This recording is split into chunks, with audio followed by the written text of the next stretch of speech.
Find your business comm at ooma.com/radio. Hey man, gaining weight, low energy, lost drive? It could be your testosterone. Revive Men's Health Sacramento helps men get their edge back. Meet Tyler, Revive Men's Health Director of Operations. When men start treatment, it's not just their labs that change. You see it in their posture, their energy, and how they walk into the room. That's why I do what I do. Call 916-619-3000 now to book your free testosterone test, exam, and consultation. That's 916-619-3000 or schedule anytime at revivemenshealth.com. KHD1 Sacramento, KYMX HD3 Sacramento. From the Power Business Technology Toshiba Studios. Sacramento's official home of the 49ers. San Francisco. Sactown Sports, 1140. Feeding your passion for local sports in the afternoon. It's the Drive Guys with Kevin Gleason and Kyle Draper on your radio at 1140 a.m. Streaming audio at SactownSports.com and the Sactown Sports app. You can also watch the show on YouTube at Sactown Sports 1140. Here are the Drive Guys with Kevin Gleason and Kyle Draper. No, today it's the high flyer, Henry Turner, joining us. Thanks, Henry, for helping us out for a couple days. I know you were there last night. I wore this shirt today in honor of Doug Christie, a Pepperdine shirt. Just says, every possession is a war. This is from long after Doug went there. But I know the Kings did not have as much intensity, as consistently as Doug wanted to see last night. Not at all. Yeah. I mean, not even close. And you can see it in his face on the sideline, and you definitely heard it in his post-game presser. Yeah. You know, and Doug's not going to come out and rip his guys, rightfully so. But I bet he did in that locker room. Matter of fact, I can guarantee you there was some harsh words in that locker room. What he shared with us and you, I know you were there last night, was I told them, and we've talked about this, I told them there's two games every night. There's the score and there's the fight. He said, tonight we lost them both, and I told them this is the last time we lose the fight. So they got shoved around last night by a team who did the things that the Kings are supposed to do better than the Kings did them last night. They did. You know, and I was sitting up top and I was having conversation, and I'm like, Toronto looks like a team that went out against Denver and laid an egg. Yeah. And they came into the locker room, coach ripped them a new one, and then the second game you get to see, you know, the fruits of what the coach was talking about. Guys got themselves in gear. They came out. They pressured. They played defense. They played an up-tempo style game. They were able to turn their opponent over. They did some very good things last night. Now, I watched on the NBC Sports app, so I heard Kyle Draper and Katie. Did you get to see Drapes at all? You talked to Drapes at all last night? I talked to Drapes for a hot, quick second, but didn't get a chance to, really have a conversation. Busy. Yeah. That was a tough one for them, until that fourth quarter when things started popping a little bit. I can imagine. I enjoyed the game in the fourth quarter, Whitey, because we really have to be, just 100 with ourselves as far as how we're going to make this team better. And I am first team all on board with cultivating talent. You're going to have to be able to get someone in here through the draft or some of these young free agents and cultivate the talent, a la Keon Ellis style. To where Sacramento, you're going to be able to have this guy. He's going to turn into a player, and he's going to be able to help you out. I know it's just the first preseason game, and I know I tend to overreact to things, and I know I shouldn't. So we got a long ways to go. Even in the preseason, as you pointed out, Henry, it's just the first preseason game. Toronto didn't look good in their first preseason game. One of the concerns I had watching last night was it's one of the concerns I had before they played, which is, okay, I know how Doug wants to play, and I know what the roster looks like, and I'm not sure they fit exactly. Right. That's what a lot of people are worried about. They're trying to figure out, okay, is the style of play going to be conducive to what you have out there on the floor? It's kind of looking like, okay, we want to have an F1 team, but we can't do it with a Toyota. Right. So how are you going to make this work? So, last night definitely wasn't the best version of the Sacramento Kings, but, I honestly think, and like I said earlier on, I looked at what Toronto had out there on the floor. Not the most talented guys, not the most, just say didn't have an all-star studded lineup out there. What I saw was a bunch of guys who was hungry, a bunch of guys that still have to prove their value and trying to make an NBA team, and went out there and just played hard. They scrapped hard together. And then we did see some of that from the Kings in the fourth quarter. Right. When the youngsters went out there against Toronto's their third unit. You know what? It really don't even matter about the unit, Whitey. It matters about once you hit the floor as a player, if you're giving it your all, it shows on the court. And the reason why it showed so good with the young guys, because once again, the buy-in. All 5 of those guys were giving it their all, and you start seeing some results.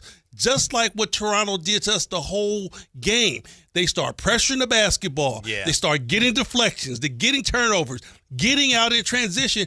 But it has to be done by all 5 players. If you got 3 guys or 2 guys sitting in the paint, you can have 3 pressuring, but those 2 guys that are sitting in the paint, their guys are the ones that's getting the ball. You're like, yo, man, we doing all this work, but you're making it too easy on them. You killing the pressure. Yep. Beating that pressure, popping that pressure. How are you today, Jay? You good? Fantastic. You know how it is, brother. Beautiful Thursday. Short, quick, sweet, and we're on to the next point. That's right. That's the way I'm looking at the way it was with the game yesterday. Yeah, Thursday Preseason game. You know, I know how you always get after meaningful losses to you, and even though they're not meaningful to most people, they're meaningful to you. That's what makes Whitey, Kevin Gleason, Dub G stretchy. But it's Thursday, and I'm moving on. Yeah. Obviously, we got to talk about it. We got to recap it. We got to break it down. We got HT in the building, so you know HT is going to give us the on-floor perception and, of course, the qualities and aspects of what happened. But the high-flyer lowdown. I know, man. The high-flyer low, because it was low. Yes. It was low. But you know, Preseason game. Let me ask you this, Jay, because let me ask you, did this stand out? Because, like, for me as a basketball player, I've been in those rooms. I've been in the locker rooms. I know how veterans take on preseason. Break that down for me real quick before you answer the question. Okay. How do veterans view preseason? I'm going to tell you just like this. And, you know, and the game has changed a lot since I played. All but right? you're around the game every day, man. True. Yeah. But like I said, the game has changed a lot since I was in uniform. You know, I played against Fred Flintstone and Barney Rubble. But Brandon Ingram came out and did exactly what a veteran supposed to do in preseason. B.I. came out and gave us 14 quick ones in the first quarter and said, I'm going to sit down. You young guys, y'all got this now. I done came out. I done set the tone. He played, 10 minutes in the first quarter? And went and sat down. That's what veterans do. Did Zach do a little of that? Kind of, I would say. A little bit? A little bit. Yeah. I thought effort and heart and soul out there, Keegan Murray got the award for me. Really? Yeah. I saw Keegan Murray flying all over the place, especially on the defensive side. You're not going to get your award for marksmanship last night, but that's okay. You know what? Offense Here come that negative, HT. Don't fall for that negativity. Offense will come. Yeah. Offense will come. Because I can tell you what, when you're a shooter and you're a scorer in the game of basketball, you can see a free throw go down and your whole game can change. You know, you can feel good now. You got your touch. All of a sudden, you start knocking shots down. It takes some time to get everybody on a string defensively and to make it work. That's not going to happen overnight, and it's not going to happen at the snap of a finger. So that's why I look more so to this team to get that solidified before I even start talking about, okay, well, how's the shots falling? I understand that. I think that Keegan is kind of a rhythm shooter. I think you go back to his rookie year when the offense was flowing, when the Beam Team won, they scored all those points, and he would knock down shots. Last year, the offense was a little more herky-jerky, didn't have as much flow, and he struggled, although second half of the year he shot the ball very well. And last night, he didn't shoot the three ball well. And I know it doesn't matter, Jay, you're right. But the offense last night in the half court, it was like, right? It didn't flow. No flow. It didn't flow at all. But once again, Whitey, I mean, I'm not going to harp on this, but I am going to give the guys their props. It wasn't like Toronto wasn't pressuring those guys I know. all over the court. No one caught the ball without being defended, chucked, double teamed. I'm talking about all the way to the hash line. I know, yeah. Toronto was pressuring that basketball. So it wasn't an easy type night where you could just pass the ball and cut and look for your guy to come off a double screen and, okay, I'm a dribble handoff. It wasn't that easy last night. You. It reminded me of a preseason football game, the first preseason game, and one team's blitzing all night. The other team's going, whoa. Exactly. What are you doing? So slow down, man. Yeah. It's preseason. What are you doing? Right. Yeah. Jay, I have a musical request for you, if I may, for some point today. Right before Henry and I did the crossover with Alan, I started singing Kansas City, gonna get my baby back home, and Henry joined in. Okay. So there's a Little Richard version. There's a Beatles version. I was going to say there's about 15 Ray versions. Charles, Yeah. But for some reason, we started vibing on that song. Okay. You know, hey, two old guys talking about an old song. Yeah, and then what did Alan? Younger than that old guy. What did Alan say? I thought it was Alabama. Here we He said Mississippi. Oh, man. Mississippi here. I could. Yeah. But he was wrong about that. He was Right. He was like, well, didn't the Jackson 5 do a song? I'm like, that's going back to Indiana. Like, bro, you ain't even close. Yeah. So if you can fit that in at any point today, Yeah, I got that. Would be There's be a awesome. bunch of versions of I it. know. By Maybe- some legends. Maybe every single break I come back with one or something. Maybe. Yeah. You do what you do. No Nobody doubt, does baby. it better. Here we go. And me and Whitey, we gonna chime in. A glimmer of hope in the fourth quarter. I know Doug said last night, that's low-hanging fruit. He didn't really want to praise the youngsters too much, but, man, they made that a game last night. The boys of summer. They did. And you know, and I understand in the overall scheme where Doug is coming from, but I'm sorry. I praise the low-hanging fruit. Yeah? Because, you know, I'm not going to say the attention span, but the atmosphere in Golden One had got real stale. And when those young guys came in and they got the scrapping and they got the getting steals and getting deflections and start making it more so of a legitimate basketball game, got the crowd into it. Yeah. You know, I really have to applaud those guys because usually when you're a young player, you follow the lead of your veterans. Mm-hmm. If they come out stale, you come out stale. But these guys, they didn't. They definitely understood the task at hand and knew how they had to play. Well, you know, in the locker room and probably in practice, while Doug is preaching, this is what we doing, some of those young guys are listening. Yep. They had a 44-point fourth quarter, and you talk about the fans just, again, watching last night, watching Kyle and Katie. Toronto at one point was up 25, so it was late third or early fourth. Must have been the fourth. The Kings start making a run, and there's some of the fans out there, defense! And I thought, those fans deserve a medal. Down 25 in the fourth quarter of the first preseason game, and they're leaning into it. But I'm gonna tell you what, the air was sucked out of the place, and like I said, the game was very stale. But when the young guns came in, I was very, very impressed because you know it's easy to go in and just say the game is over. We're down. We're not going to come out here. We're not going to compete. You know, but these guys, they played together. They scrapped together. It was 4 young guys and Keon Ellis. Mm-hmm. Keon Ellis was on the floor with them. Yeah. And you know, and shouts out to Keon Ellis because you know he was the only veteran on the floor, and we know Keon Ellis. He probably got with those guys and said, "Hey, you know what? Let's pick it up. Let's make it a game, and it's going to be to the betterment of every last one of you guys because now y'all getting a chance to be seen." Even the big young center, you know, I forgot his name. It's Maxime Reynaud? No, the big undrafted center. Oh, I know yeah. Max. Caldwell. Yeah. Yes, Caldwell. Yes. He got a chance to show what he can do out there, and you know, and I've had a couple of conversations with Doug Christie. Doug is very high on him. He had 12 said, points last night. Doug is very high on him. Doug was like, if we can get this guy to come in and be able to give us some minutes off the bench, he's going to be able to help. And that was the first time I seen him. I'm like, whoa, wait a minute. Dougie's right. This dude has something. He can play. Yeah, especially at the defensive end, right? Blocking shots. Yeah. You know, grabbing rebounds, throwing a little weight around. Kind of remind me of a 90s type player. You know I'm down for that. They had 11 block shots last night, the Kings did. Keegan Murray had, 7? Keegan Murray went crazy. Mm-hmm. They have him down here for 4. Let's see. Yeah, it seemed like he had more. Drew Eubanks had 3. Drew Eubanks, I got to be positive because Jay doesn't like when I get too negative about the first preseason game, and he's right. I shouldn't, but Drew Eubanks looked pretty good last night. Came in, I mean, definitely looked good. Came in with energy and effort. Anybody that came on that floor and had energy and effort looked good. Yeah. But I understand what you said. Had a couple of block shots. Yeah. Grabbed some rebounds. Was able to finish at the rim. Was a big man that was able to give you some good minutes. Here's why I get a little agitated when Domas is bringing the ball up the floor.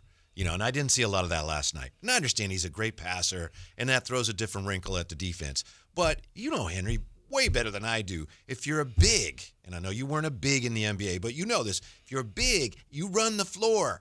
There's 4 to 10 free points every game for you. Yes. And he did that last night. I think his first time down the floor, and he got a dunk out of it. I've always said that the talent that Domas brings on the floor sometime isn't a positive for the Kings offense. He's so talented that he can bring the ball to the floor, no problem. Right. He can initiate the fast break. But my thing is, you have guards for that. Yes, sir. You have guards. See, we're now, old school. When Sabonis, he gets the rebound, that's what you're supposed to do, big fella. Good. Because you're a rebounding machine. You're a monster. You gobble up rebounds. But I want him to kick that ball to a guard. The guards are the one that initiates the fast break. But I want Sabonis to haul tail down the floor and be a receiver more so than a facilitator. Guards facilitate, big men receive. That's the way the basketball is played. But he's so good at it to where he opens up things for everybody else. But I'm like, big fella, you might be the head of our snake.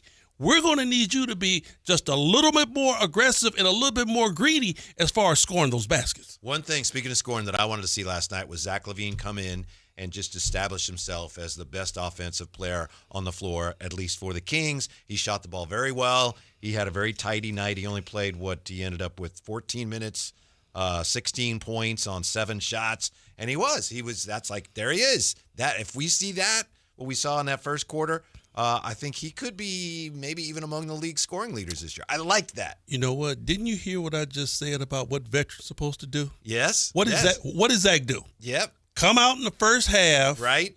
Give them buckets and went and took a shower and came back out in street clothes. That's what veterans do. Yeah. That's like in baseball, Jay, in spring training.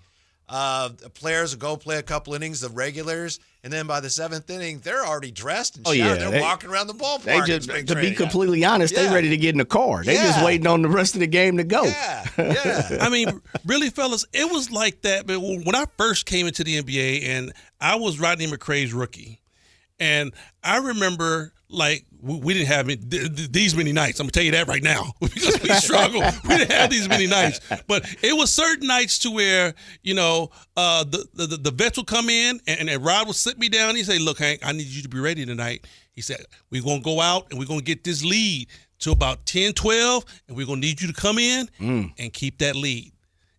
That was the mantra because we knew who we were playing against. Some guys were out. You had some guys that was hurt on the other team. You come out, you hit early, you hit hard, you get them down, and now the guys coming off the bench, you have to do your job. You have to do your job. Keep your foot on the gas. Keep your foot on the gas, bro. Yeah, so not a great start, but hopefully it won't matter. Hey, Whitey, change your tone, man. Come on, we need you to change your tone. It's preseason, family. Yes. I'll tell you what, when it comes to that, Jay, I'm glad you brought that up. Yes, sir. Anytime there's a game, whether it's preseason, regular season, whatever, and then the next day we have that debate, you and me or me and whoever, about, is it really that bad? I always take my cues on that from the coach. And the coach last night wasn't happy. And I know coaches, and he wasn't happy last night. I wasn't happy either. Yeah. Because I honestly looked at it as this. We got a new team. Really, new players, new team, new coaches, new regime, new GM, and we're trying to set a presence. We're trying to say, this is who we are. letting the fans know straight out the gate, this is who we are. Well, I don't think the start of that game let our fans know that this is who the team is going to be. Right. That's not who we were told they were going to be. Yeah. It wasn't a good representation of who we're going to be down the road. Now, if they would have came out, like you said, and played just like Toronto, came out very aggressive, played hard, and let's say that only went on for like the first 15 minutes, sit them guys down. Mm-hmm. Then you can say, okay, that's who we are. We're not going to be that way for the whole night, but that's who we're going to be. Be ready, Sacramento. This is the type of productivity we're putting on the floor. Yeah. On the other hand, Jay, to your point, Doug also said last night, look, basically it was practice. And then you learn from it, you look at the tape, and then you go into the lab and you fix it. So last night was a glorified practice. Wasn't a great practice, but learning opportunity. Although, again, not to overlook the fact that the youngsters, when they played in the fourth quarter, they played the way they're supposed to play. And that's a good sign. Yeah. That's a very good sign. Like I said, I'm full head of steam on cultivating talent, because getting those guys out there, getting them those early minutes, now you're going to get a chance to see. Nobody knew Nick Clifford had the look away lob pass game like he did last night. That really impressed me. I'm like, okay, this kid looks good. Yeah. You know, the Kings had 25 assists last night. He had 9 of them. Bro, being able to assist the way he did, like I said, you get a chance to see those little things, and, you know, you got to give those guys their praise and keep it going. Mm-hmm, mm-hmm. Point guard status, here he comes. Little Clifford, of that, Scott Perry. Yeah. A little bit of I everything. will say this, you were talking about watching it, and you watched it on NBC Sports, right? I watched it on kings.com//live. But I think we saw the same thing. We did, 100%. We heard Drapes crying and all that stuff. So yeah. But no, I say this in tongue-in-cheek in the form of they, meaning Katie and Drapes, said it at least 5 times, especially about the rotations. Coach Christie keeps saying in the preseason, don't read into this. No. Don't read into what's going on in the preseason. Don't read it. I mean, literally, you could tell that was the message that they took from their conversations with Doug immediately. Like, that's all they talked about. Well, that's not all, but they said that 4 or 5 times, and they made sure, you know, to encompass the message. And so that's what I took away with it is he's trying some stuff. He's experimenting. This is preseason. That's what you're supposed to do. But I do also say this. I know HT, I know you, Whitey, we're competitors. I don't want to lose in jacks, cards, bottle flipping. If they're keeping cap, score, I want to have the higher number. Absolutely. Unless it's golf. So I get it, but I'm an individual. That's a team. Yeah. They're trying to figure some things out. So that's why I take a step back and say, man, it's preseason. I'm 50-50 on that, Jay. Okay. I'm 50-50 on that. I really am. I understand the whole dynamic of the rotations. I didn't care who he put out there and when he put out there. The thing that bothered me is that I thought some of the guys that he had out there on the floor wasn't going at 100%. Got you. And I know it's preseason, and a lot of veterans won't go at 100%. That's why I say I'm 50-50 on it. But I was so impressed with the rookies and the young guys because that's your job. That's your job. When you come off the bench, you at 100%. You're not a starter. You know, you're not 6th man of the year. When you come off the bench, you're ready to go. Mm-hmm. And I thought those guys did exactly what the Kings needed. Mm-hmm. What did you think of Devin Carter last night? He was 3 for 6. He had 8 points, 3 rebounds, 3 assists. Very active in that fourth quarter. He played decent. He played well. Mm-hmm. You know, the one thing, the big question for me with Devin Carter is how much of a facilitator is he going to be? Because when I watch Devin Carter play, he's a good player, but he seems like a scoring point guard to me. Mm-hmm. And for what the Kings need out of him, I think the Kings are going to look for him to be more so of a facilitating point guard than a scoring guard. Because really, if Devin Carter don't even score a bucket, but he gives you 6, 8 assists, he done his job and 2 or 3 steals. Mm-hmm. He didn't do his job. He don't have to score for this team. I don't disagree with you at all, but I will say I think Nick Clifford seems like he's more suited to that than Devin. I agree with you, but it just seems, even talking to them on media day, Nick Clifford's like, yeah, point guard, whatever, and Devin's more like guarded. Like, I haven't played point guard, but I think you're right. But when I watch them on the floor, Devin Carter's looking for his shot. Yeah. I mean, when he drives the ball to the basket, he's not driving the ball to the basket looking to make the pass. He's driving the ball to the basket looking to make the shot first. Mm-hmm. And I think Nick Clifford is such of a unique type player at one point, and I'm not going to, get too far ahead of myself. Right. But on a couple of plays out there, the dude looked Halliburton-ish. What? He looked Halliburton-ish. The no-look Did you hear that, lobs. Jay? No, I'm just saying. The no-look lobs he was throwing to the big fella looked like Tyrese Halliburton. I'm like, okay, this kid sees the floor. Yeah. Not He everybody sees can do the that. floor. Make others better. I think that's the one thing in basketball, one of the few things you can't really teach. You know better than I. But you either have court vision or you don't have it. Or you don't. And, it's crazy, Whitey, because I played with two guys, and they probably were two of the best that ever did it in the NBA. Both of these guys had great court vision, and I had a third guy that you could say, he was pretty good at it too. Played with Jason Kidd and Gary Payton. Mm-hmm. Both of those guys going to see you. Kidd got an eye behind his head. He going to find if you. you're home in your bedroom, he can still see what you're doing. He's going to find you.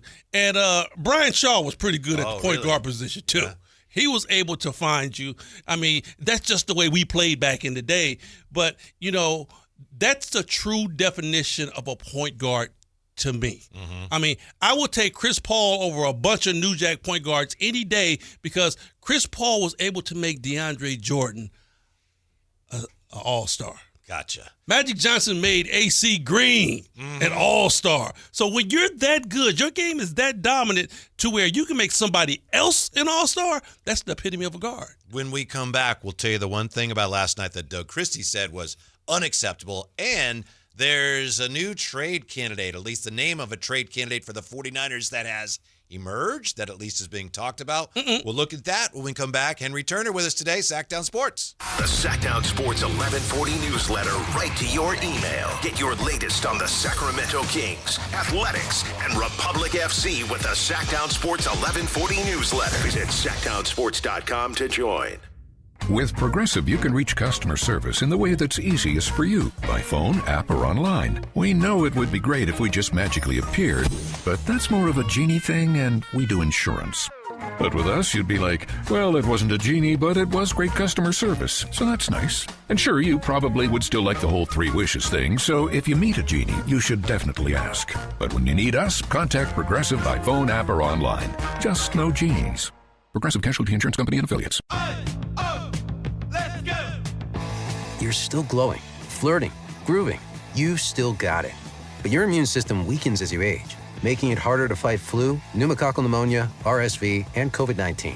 Vaccines are a key part of any health routine and help strengthen your immune response. Ask your doctor or pharmacist which vaccines you need. Schedule in minutes at vaxassist.com. Sponsored by Pfizer.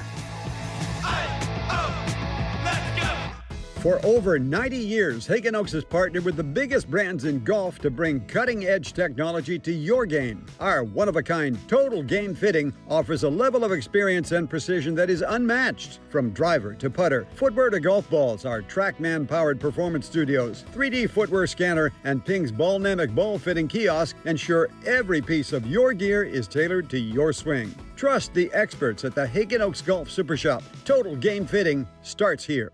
Hello, Sacramento. I'm Emran Pilati, owner of True Sports Cards and Collectible Store here in Rockland, California, and the host of the True Sports Cards Show that airs right here on Sactown Sports 1140 every Saturday from 10 to 11 a.m., where we discuss the latest trends, hottest products, and deliver exclusive interviews with other industry leaders. And don't forget to visit our shop, True Sports Cards, at 6661 Stanford Ranch Road in Rockland and see what we have for all your sports card and memorabilia needs. Thunder, feel the thunder. It's the energy all around you. Lightning and the thunder. The thrill of the moments to come. The flash of lights. The rush of pure exhilaration. The roar of the crowd. See it, hear it, feel it. Feel the thunder. Lightning and the thunder. Thunder Valley Casino Resort. Feel the thunder. Sacramento. Buckle up. Fasteners Inc. Tool Outlet is dropping one day of insane Milwaukee deals on Saturday, October 18th. Bare tools, batteries, and kits at insanely low prices. All Milwaukee hand tools, tool accessories, and Milwaukee pack-out boxes will be 20% off. Spend $100 and you'll get a lotto ticket for up to $1,000 off your next order. Again, that's one day only. October 18th at Fasteners Inc. Tool Outlet, 6701 Power Inn Road. For more info, visit fastenersinc.net. Fasteners Inc. Better tools, better prices. Need cash fast? Tap into the value of your home with a home equity line of credit from Valley Strong Credit Union. Whether it's for home improvements, debt consolidation, or that dream vacation, you can get your cash offer in minutes. That's right, just minutes to unlock the power of your home's equity with no hard credit pull to see how much cash you can get. No stress, no waiting, just smart local banking that puts you first. Grow your possibilities with Valley Strong Credit Union. Visit valleystrong.com to get started today.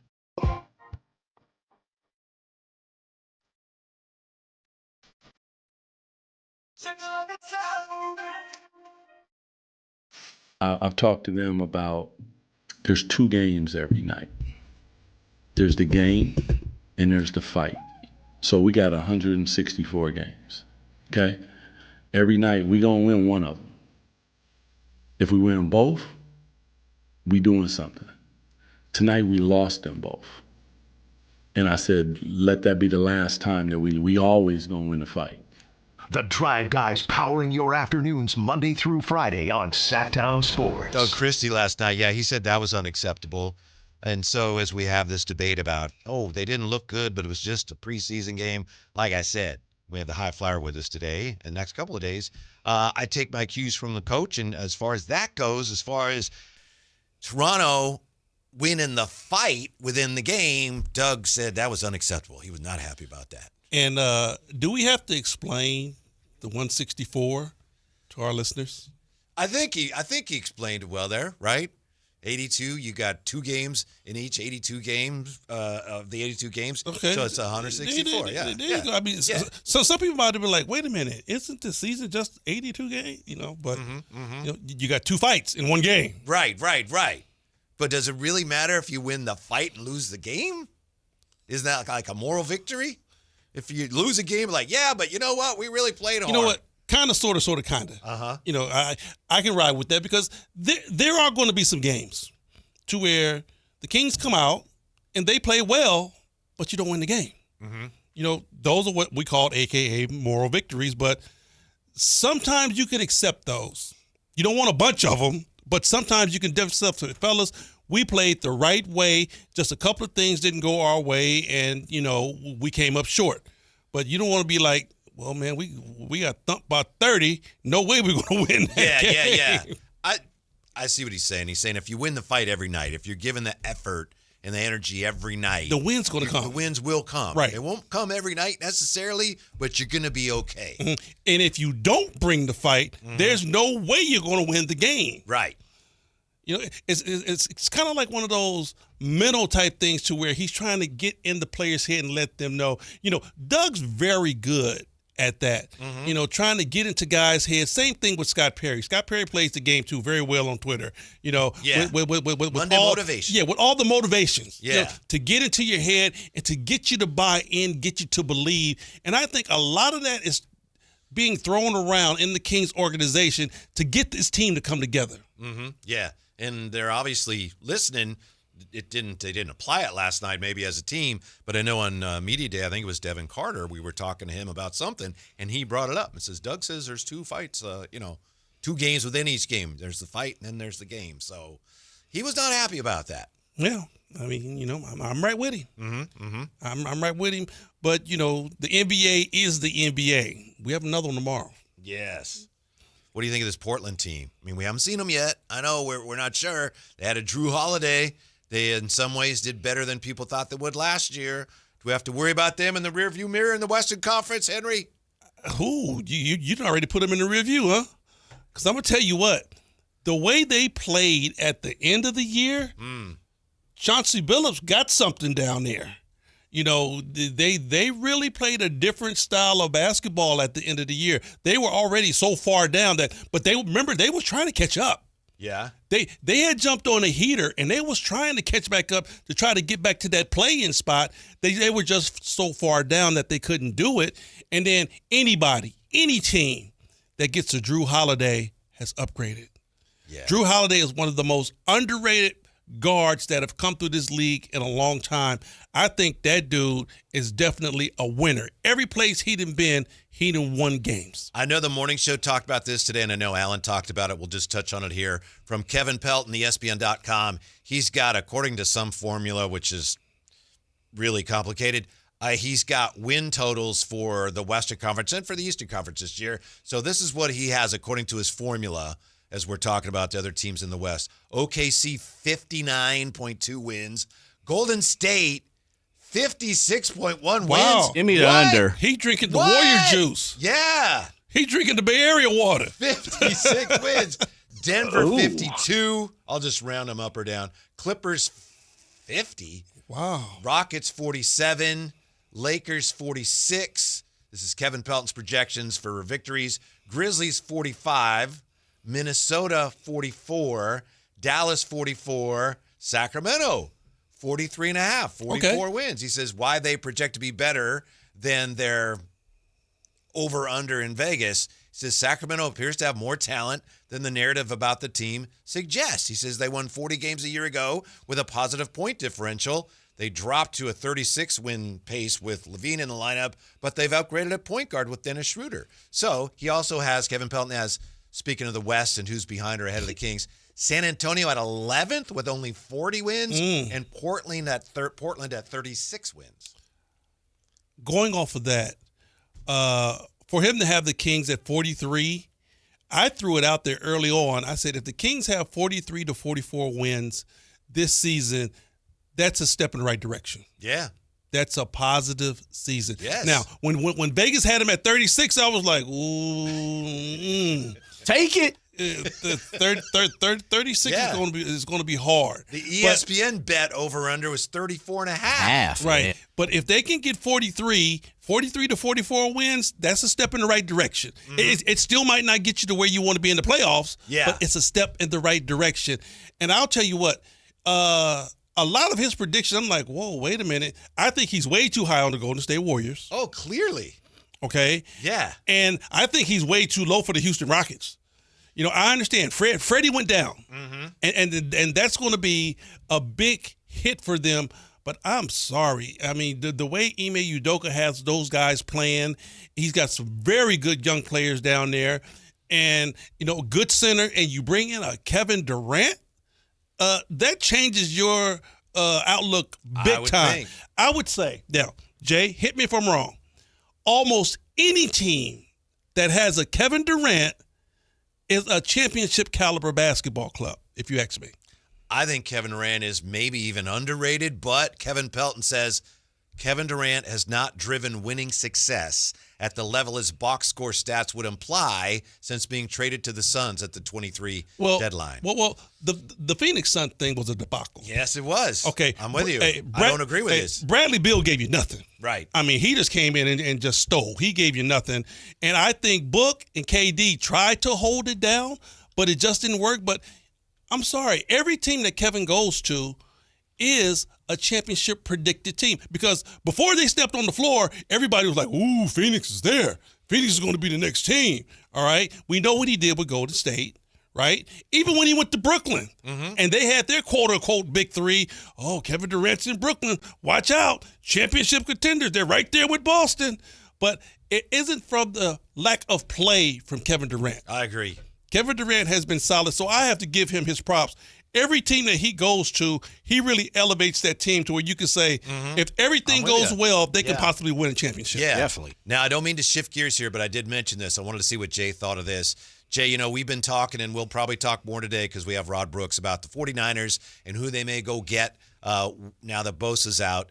David Lombardi actually posted this a couple days ago. I just saw it today.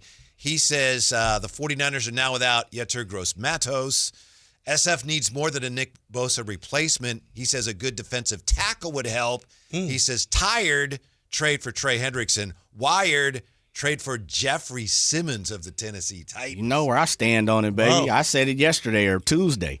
I would love to see Jay Simmons in the 49ers uniform. All he's doing is wasting away, collecting money down in Tennessee. They're not playing for anything anytime soon. They got a rookie QB. Shouts out to Cam Ward, big fan.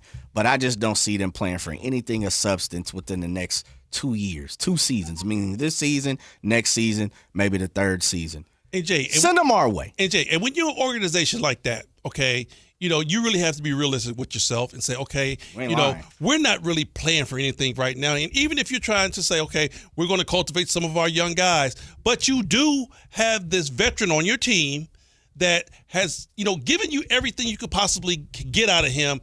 When do you say, okay, fella, you know what?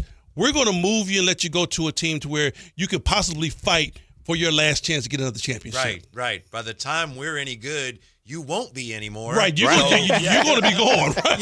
Yeah. It's a great point. I think you have to, and you know this better than we do, HT, there is a point of respect. Right. There is a point of when organizations are looked upon behind closed doors as being respectful, a solid organization, as we always hear throughout the media. They treated that player right. They did him a good justice, right? And so I'm with you. I think Jeffrey Simmons is definitely a huge name on the trading block, and you already know I'm going to welcome him with open arms. Come on, big dog. We need you. So a tackle, not an edge rusher? Although I'll take both. He can line up out there, too. Yeah, he's a hybrid, but he's more in the middle. But I'll say this. You just drafted Mykel Williams. I know he's a rookie. You're not supposed to lean on him as much as possible. But, fellas, he's a number 1 draft pick. You got to step up too, big time. I need you to play these games. So with that being said, I would love Jeffrey Simmons. I don't really see a DN out there that I'm fawning over. I'm down with Matthew Judon. If Hendrickson is, to me, is a pipe dream. I don't think the 49ers are looking for that. So I'm looking for a Jeffrey Simmons type person. Now, or Phillips from the Dolphins. Since we're on the 49ers tip, I've been watching a little football. As you should. And I've been wondering about this. Well, let me just say this. hopefully you ain't been watching your boys. No. Okay. No. I've been definitely because that's not what you call football unless you're talking about the other team. The Niners definitely beat up. Guys are out. Quarterback's down. A couple of receivers are down. But they still are able to win football games, right? And big time, winning games wholeheartedly, getting it done. So when Brock is ready, do you just bring him back and put him back in that starting position, or do you stay with what's working and let that ride out until it doesn't work anymore and then put Brock back in that starting position? We will answer that when we come right back. Drive Guys with Henry Turner today, Sactown Sports.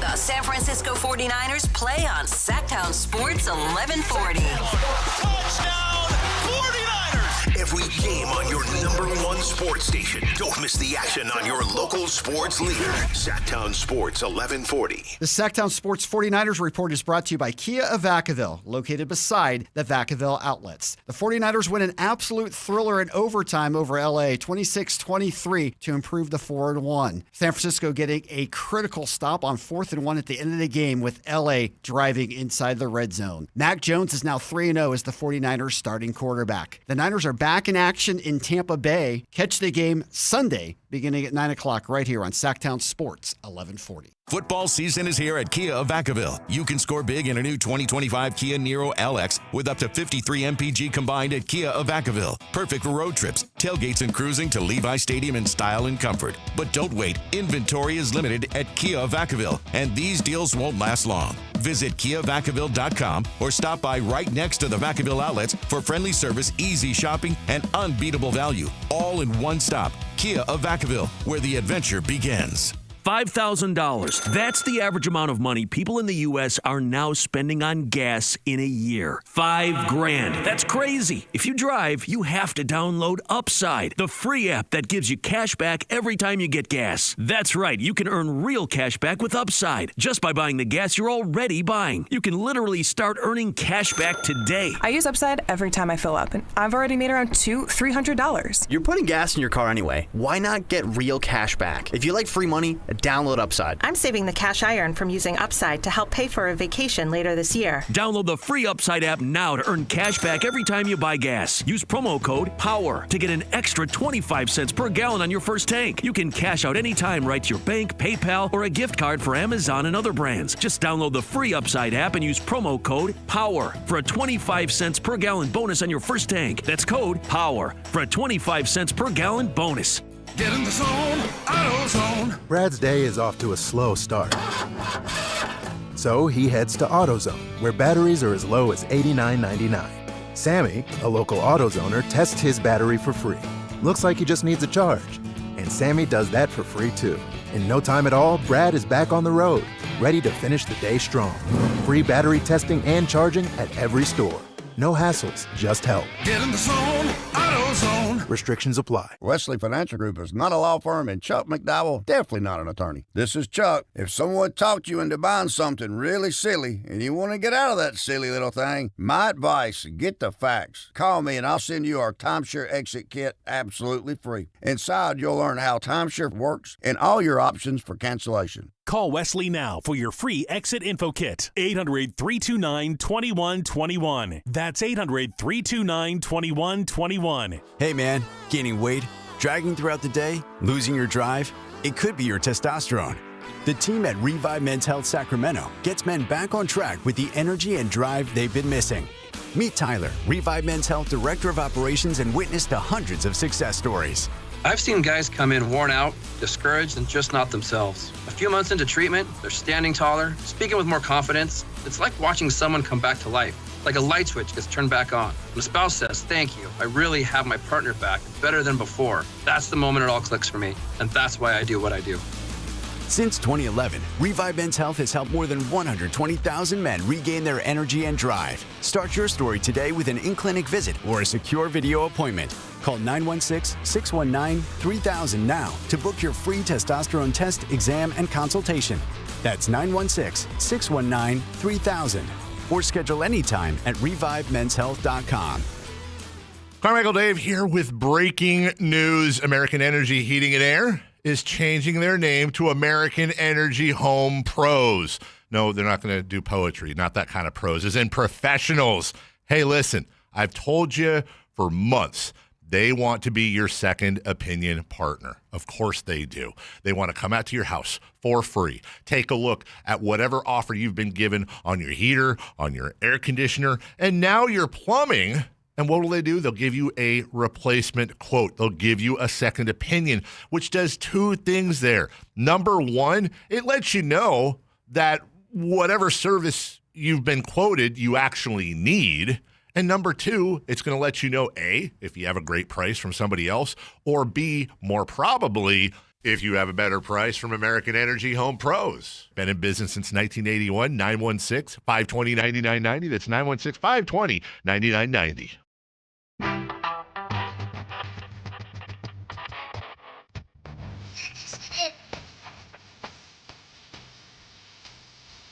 Yeah.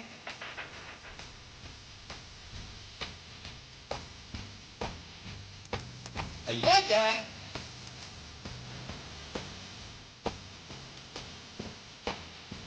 Your afternoon home for Kings talk and so much more. The Drive Guys on Sactown Sports. That's a Beatles version where Paul McCartney's just doing Little Richard. He's just trying to sound just like Little Richard. Mimicking. Yeah, exactly. Yeah. And you know, it's funny whenever you watch those documentaries, Little Richard said that. He said, yes. You know, other people would try to take their music and mimic them. He said that's why he had to speed his voice up so much. Oh, yeah? They were like, why do you sing so fast? He was like, because they can't sing that fast and they can't mimic it. I remember that. Yeah. Yeah. Yeah. The High Flyers with this Henry Turner Before we get back to football and answer the High Flyers question, I have a question for you, Jay, about our guest today, Henry Turner. I asked him as we were sitting here if he ever played football. He says, his basketball coach didn't want any part of that. Don't let him get hurt. Yeah. So he was a participant in track and field. Can you guess his event? High jump, triple jump, long jump. Bingo. Yeah. Bingo right there. Coach is like, you like to jump, right? Go in. It's a nice soft bag for you to land in. What do you think was the highest he ever cleared in the high jump? How long did you compete? Just in high school? Yeah. 2 years in high school. Man, you got verts, though. So I'm going to say somewhere around 7 feet, 7 something. Close. Never did break the 7 foot mark. Well, last time I checked, I still had the school record at 6'9". Really? Yeah. Without really knowing how to do it, right? I had no technique at all. Where Tech, McClymonds, where are you coming out? Fremont. Mm-hmm. Fremont High. Yeah.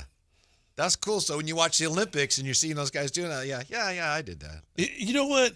It was something new because I had never done it before. And like I said, my basketball coach, Leo Alamano, came out to the football field because I wanted all my boys to play football. So they was like, "Come on, man, play." They gassed me. A monster on the football field. Yeah, they gassing me up. Because I had good hands. I catch anything you throw to me, I can catch it. So they put me at tight end. Oh, wow. But I'm catching everything coming across the middle. Yeah. And they tearing me up. they are laying me out. Coach went to the football coach, said, ain't going to do that too much. Man, Leo Alamano came out there and was like, what are you doing? This kid's a McDonald's All-American. Get him off of this field. I mean, he went off. I've always said with high jump and even triple jump, it looks uncomfortable. The steps, the rhythm, the motion. Did it come natural? Yeah. No, it just looks. It is. It's very unorthodox, but once you learn how to do it, it's very fluent because it's a count. It's a like count. Dancing. It's almost like a kicker. When he get his steps together and kick, it's the exact same way. You measure your distance, and it's a number count, and when you hit that number, you take off. Did you do I think it's the Fosbury flop?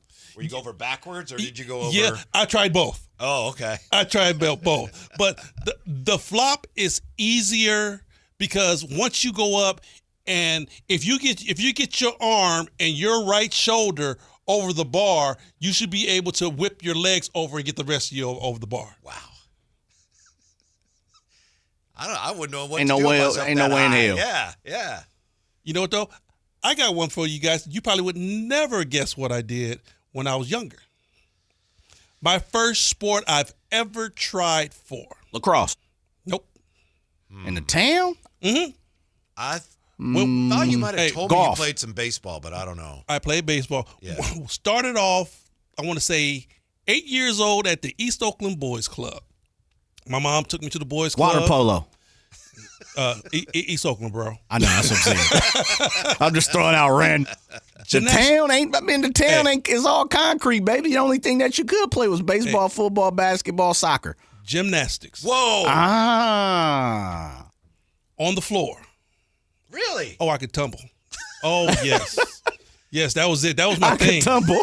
That was my thing. Loved it. You. Loved it. Yeah. Flip-flops, round off cartwheels, all of that was good on the floor exercise. Mm-hmm. Did that for a long time. You ain't had no pommel horse skills? No, none of that. None of that. Just on the floor tumbling. I loved it. They didn't put you on the pommel horse yet? 8 years old. I started. They tried to put him on the pommel horse, but then that coach came out, what are you doing? Get him off the pommel horse. You're talking about look hard, like the rings. You know what? You got tremendous strength. You got to be strong to do that, bro. I'm telling you, find me one gymnast that isn't ripped. I'm talking shoulders, arms, abs. Every gymnast I done ran into is totally ripped. You can't be a fat gymnast. It's not going to happen. No. You won't be in gymnastics for very long. Wow, we're finding out a lot about the Flyer. Those were the old days, the good old days. Now, what is your question about the 49ers? And the quarterback situation? I was like, they're having success. Yes. Even though the main guys are out. Mac Jones is doing his thing. I mean, probably playing this week. He's got a couple of starters out of the receiving core, but it makes no difference. He's still able to win, and he's doing it in a very good fashion. So when Brock Purdy is ready to come back, do you just throw him back into the starting lineup, or do you ride this Mac Jones wave out? I would start him, assuming he's healthy. Brock's good to go. You're cleared. There's no lingering issues. I would go back with Brock. And then I still got Mac if I need him. But Whitey, here's the thing. I know you're saying ride the hot hand. I'm like, this dude's already won 3 in a row, right? I know. And let's say he gets this one this week. That's 4. That'd be 4 in a row. Brock, you're my guy. Mm-hmm. You're my guy. But Brock, we're gonna that toe is going to be 150% before we throw you back in here. We're gonna ride this thing. Mm-hmm. Mm-hmm. Coach Jay, how you playing it? Yeah, I'm going back with the starter, the $200 million man. Yeah. I get it, but he has to be 100% healthy. But there is something to be said, riding the hot hand. And then there'll be one week where it fizzles out. And then there'll probably be another week in there where it's like, I didn't really play that well, and they lost. Give them another shot. Like, I think the more shots you continue to give them, the more controversy you cause. Right. I don't know if the 49ers need that again this season. Yeah. Rod Brooks is going to join us, right? He is, sir. Yeah, we'll see how Rod Brooks answers that question.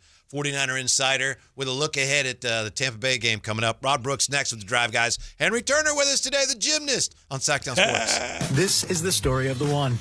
As a safety manager at a manufacturing plant, he does everything he can to keep his coworkers safe.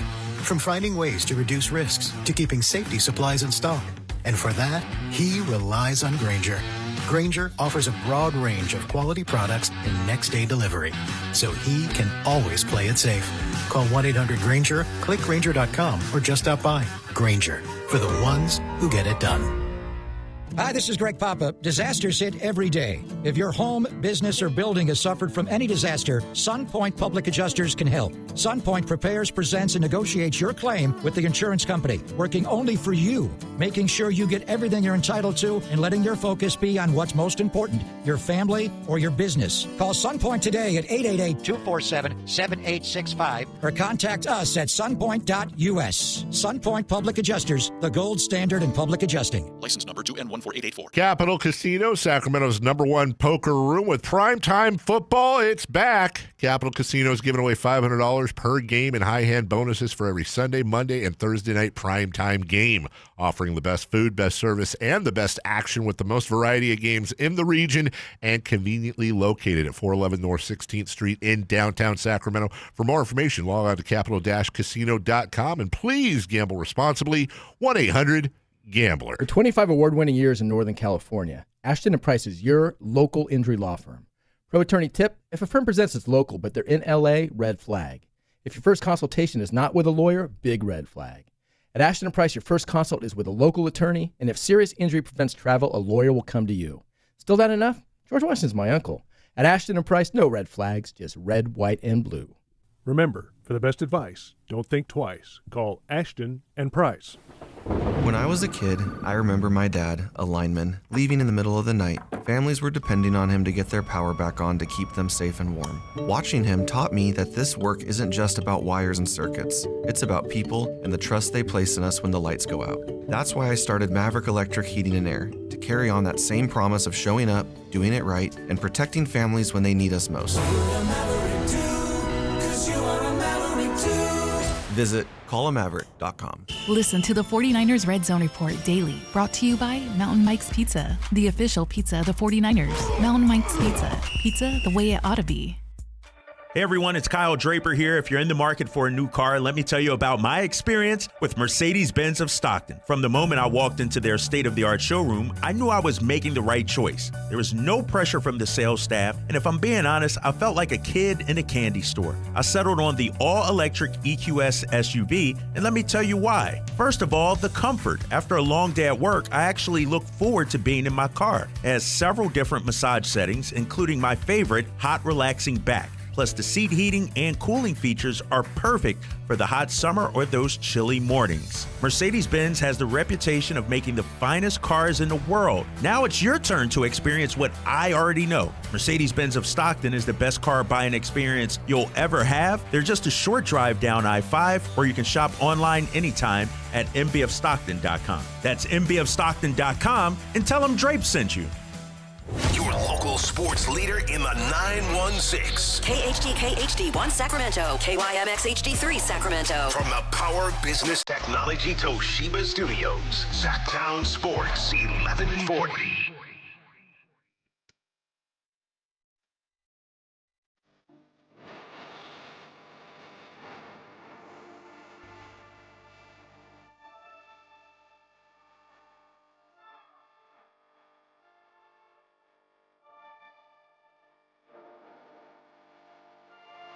Live and local, it's the Drive Guys. Watch the show on youtube.com/Sactown Sports 1140. Or listen on the Sactown Sports app. Yeah, don't worry. We'll get back to the Kings. We'll get back to the NBA. The new NBA GM survey results are here. We got the high flyer with us today. We're just finding out all kinds of things about Henry. He played football until his basketball coach said nope. He was a tumbler, a pommel gymnast. horse. He dominated. I don't know why he's stuck on this pommel horse, bro. Why is he stuck on that? It's just a funny image of you doing that. Whoosh, whoosh, whoosh. But you know, I said I was 8 years old, and I didn't hit a growth spurt until I was like in the 9th grade. So I'm everybody else's size, Jay. Okay. I'm just saying, man. You got 46 verts, man. 46-inch verts, and you was on the pommel horse. Hey, that was before I even touched the basketball. Right, and a high jumper. I forgot. Yeah, you're a high jumper. Yeah. Yeah, and you had a great 49er question. Here's someone who can help us with that. He's nice enough to join us, of course, every week. 49er analyst, NBC Sports Authentic, also the host of the Quality Hang with Rod Brooks. How are you today, Rod Brooks? I'm doing great, man, but stall my man out. Come on, because he's an athletic Renaissance man. Y'all got to give him grief. Come on, man. Hey, Rod, help a brother out, man. I appreciate that. See, hey, he already high on my list right now. Rod, I know this is kind of the question everyone's thrown around, but Henry brought it up, and we haven't really talked about it much. Once Brock Purdy's healthy and the way Mac Jones is playing, the 49ers almost certainly, I would think, would go back to Brock Purdy. But what do you think of the idea that, hey, you maybe want to ride with the hot hand if Mac Jones is still winning games when Brock's ready to go? I think you ride with the quarterback right now. You ride with the quarterback that's the healthiest, okay? Because that's the real line of who plays and who doesn't play. If you're not healthy enough to play at your best, at the optimum level, then you don't play. So that's where it kind of gets goofy, because today Brock Purdy was in the practice that the media could see. Brock Purdy was warming up on the side field, and Mac Jones was, as my co-host on the pre- and post-game show, Matt Mayoko, just tweeted out a little while ago, Mac Jones was limited, right? So it's kind of up in the air as to who's going to play. My guess would be that it would be Mac Jones. But I say all that to say this. If Mac Jones is healthier than Brock Purdy, then Mac Jones plays. Now, when they are both healthy, equally healthy, that job is Brock Purdy's for obvious and understandable reasons, until Brock Purdy, in this hypothetical case, is a drag on the entire situation. You dig what I'm saying? Mm-hmm. If Brock Purdy is not performing well, if both quarterbacks are healthy and Brock Purdy in this hypothetical situation is not performing well, then you go to Mac Jones. But if they're both healthy, let's just say they're both magically healthy today, then it's Brock Purdy's job. To me, it's a non-issue. But as far as right now, it's about who's healthiest. And right now, maybe it's Mac Jones, but it doesn't seem like it's Brock Purdy. Right, and understandably so, because my question was just basically this: Mac Jones has come in and played great football, leading this football team, as a very good captain and quarterback. So, it might be one of those things to where, because I said if he gets this game this week, that'll be 4-0 for the young man, right? Mm-hmm. And you can look at Brock Purdy and say, Brock, you're our guy, 100%, $100,000. but we're going to hold you out one more game. We're going to ride with this kid one more game. I can see them doing that. And I can see them doing that from a standpoint of, hey, man, that toe is just not where it needs to be. See, for me, this is a very, very good problem to have. The Niners are under, organizationally, in my estimation, they're under no pressure because everybody knows it's Brock Purdy's job. Everybody knows that Mac Jones is doing a very good job. So you've got the best of both worlds. You got a guy who in the interim right now is getting the job done. You got a guy in Brock Purdy that you've been to NFC championships with and Super Bowls or a Super Bowl with. Brock Purdy didn't magically get to be terrible. So I think that narrative, not that you guys are pushing it, that narrative needs to die. But what the Niners have right now, they have a cushion. And they can say to Brock Purdy and present to him medical evidence of, hey, man, that toe's not working. So we don't want to have a setback. Because that's what happened a couple of weeks ago. Mm-hmm. Mac Jones wasn't healthy enough to play because he came in, won the game, but he got roughed up a little bit, and that's when that knee injury started. He couldn't have played last week, so Brock Purdy was the healthiest of the two. And when he came in, he played well enough, but then he re-aggravated the toe injury. Now the Niners are in a position of they don't have to push Brock Purdy because they don't have to. That's what I say. So at that particular point, and we rolling. Keep the dice rolling. Yeah. Rod Brooks, nice enough to join us as he does every week. Rod, let's say you had to vote for one of two guys for MVP. You only have two choices. Which of these two guys would you vote for MVP right now if you had to? Baker Mayfield or Eddie Pinheiro? Who gets your vote for MVP? Wow. I mean, hey, you know what? Ooh, Eddie P been getting the job done, dog. Yeah, but I know. I mean, but I'll get to Baker Mayfield in a second, man, because you got to get this dude his props. But man, Eddie Pinheiro, and we talked about this when everything had come to a head with Jake Moody a few weeks ago. Remember when Moody missed those field goals, how differently Kyle Shanahan had to call the game, how he had to go for it on fourth down, even in positions where he wouldn't necessarily go for it because he couldn't trust his field goal kicking. Remember Brock Purdy threw that touchdown pass to Tonjes in the Seattle game, right? And he said after the game, and I'm paraphrasing here, I threw it because we didn't want to try and kick a field goal. He had a quarterback and a coach moving differently because they could not trust the field goal kicker. Now we fast forward to last Thursday. Kyle Shanahan is like, 59-yard field goal. Hey, Eddie, go ahead and handle that real quick, my brother. Yeah. That's lightweight. With confidence, too. That's lightweight. Yeah. Eddie, you got that, dog. So my point is that now Kyle Shanahan doesn't have to worry about that. And now he can call games with the freedom that goes with, even if it doesn't work, my kicker's going to get the job done, or at least he's not going to lose the game for us. And we saw last week, Kyle Shanahan, from a play calling standpoint, was on one against the Rams, and I expect for that to continue. But Baker Mayfield, hey man, get this dude his props, dog. He doesn't have a running game. He doesn't have Mike Evans, but he is slinging that thing all around, and he's talking cash, you know what, in the process. Mm-hmm. I give that dude all the credit in the world because, hey man, listen, Cleveland has broken a lot of quarterbacks, and Cleveland tried to break him, and they didn't. I mean, I think that just goes to show, when you bounce around, sometimes those first couple of stops, they just don't suit you. I've always said that, you have to have the right player in the right system. Mm-hmm. And I think that's exactly where Baker Mayfield is right now. He's in a system that really is conducive to how he plays. Well, I mean, he's on a team that is run well coached, and he has talent around him. And more than anything else, he's got a hell of an offensive line in front of him. That game he had in Seattle, he was barely harassed. Yeah. He was absolutely not touched. And with a guy of his talent and his stature, if you allow him time to throw, and this is something obviously the Niners can't do, he's going to carve you up. But it's not just Baker Mayfield. It's Mac Jones. It's Daniel Jones. It's Sam Darnold and other examples. These guys have had to go play for the Jets, the Giants, the Browns, three terrible organizations, okay, that are not very well run, that have had coach after coach after coach, which means offensive coordinator after offensive coordinator, bad systems, and bad personnel around. But we all knew that those guys had talent. The words arm talent coming out of college. But those guys, they went to bad organizations, and bad organizations don't know what to do with actual talent.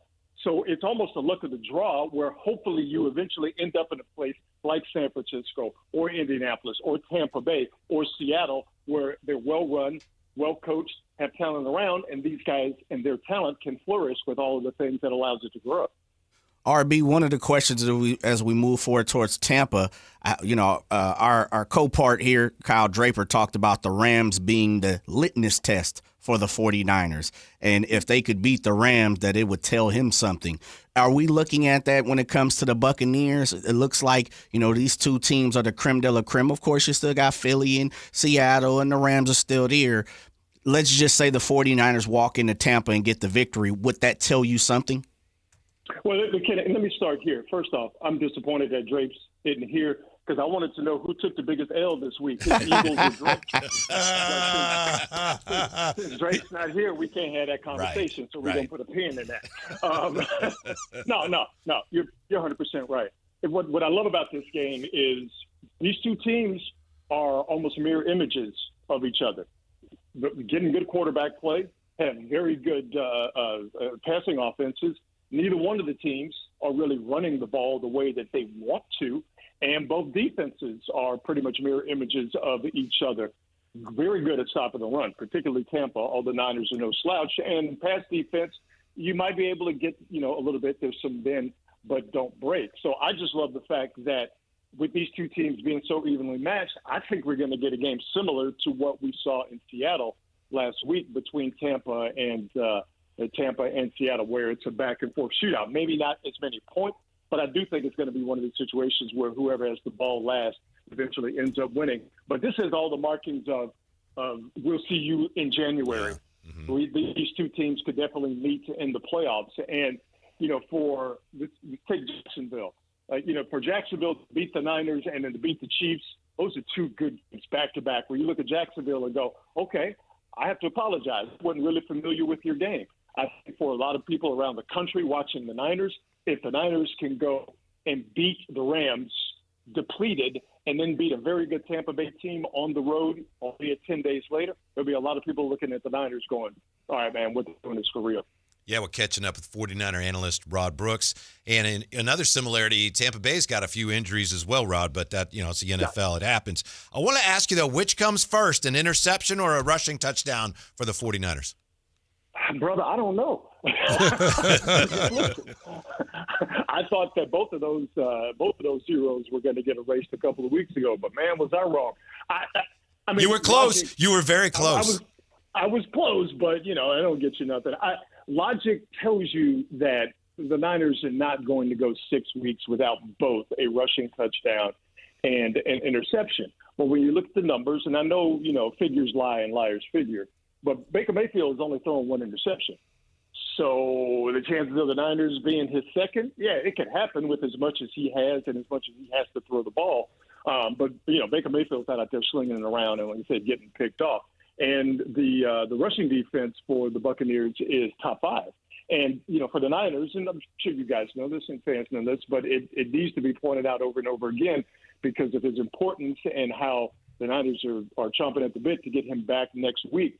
Man, George Kittle makes all the difference in that run offense, particularly in short yardage situations, particularly in the red zone. And that's why you see the Niners, when they're getting into the red zone, they're running shovel passes or they're splitting Christian McCaffrey, out in the slot to get him out there in space because they just cannot run and operate their their run offense in a phone booth. So I'm of a mind to say that whatever happens in this game, I don't think the Niners are going to get a rushing touchdown and an interception. But here's the thing. I don't think they'll need either one of those to beat Tampa for the reasons that we mentioned earlier, is that their pass defense is susceptible. You can get to them. Yeah. And both of these teams are not necessarily winning the turnover battle. The Niners, I believe, are 30th, and the Buccaneers are somewhere down in the lower third. Against Jacksonville, The Niners had to win the turnover battle. They had to be better there. Against Tampa, I don't think they necessarily have to be that way. Yeah, and I think that's the kind of the underbelly of Tampa Bay's 4-1 record. Yeah, Baker Mayfield pulls them out of the fire at the end, but one of the reasons he has to do that is because their defense doesn't hold leads in the fourth quarter, Rod. And I think a lot of it has to do with the fact that they don't run the ball. Uh-huh. And to be able to keep offenses off the field. Yeah. One of the opposing offenses off the field. One of the more brilliant things that the Niners were able to pull off last week, and I think I might even mention it before the game, is that they had to keep the Rams offense off the field. And the Niners did that brilliantly, particularly in the first half, most notably in the first quarter, where the Rams only ran 6 plays and Stafford was 1 of 2 for 5 yards and he got sacked.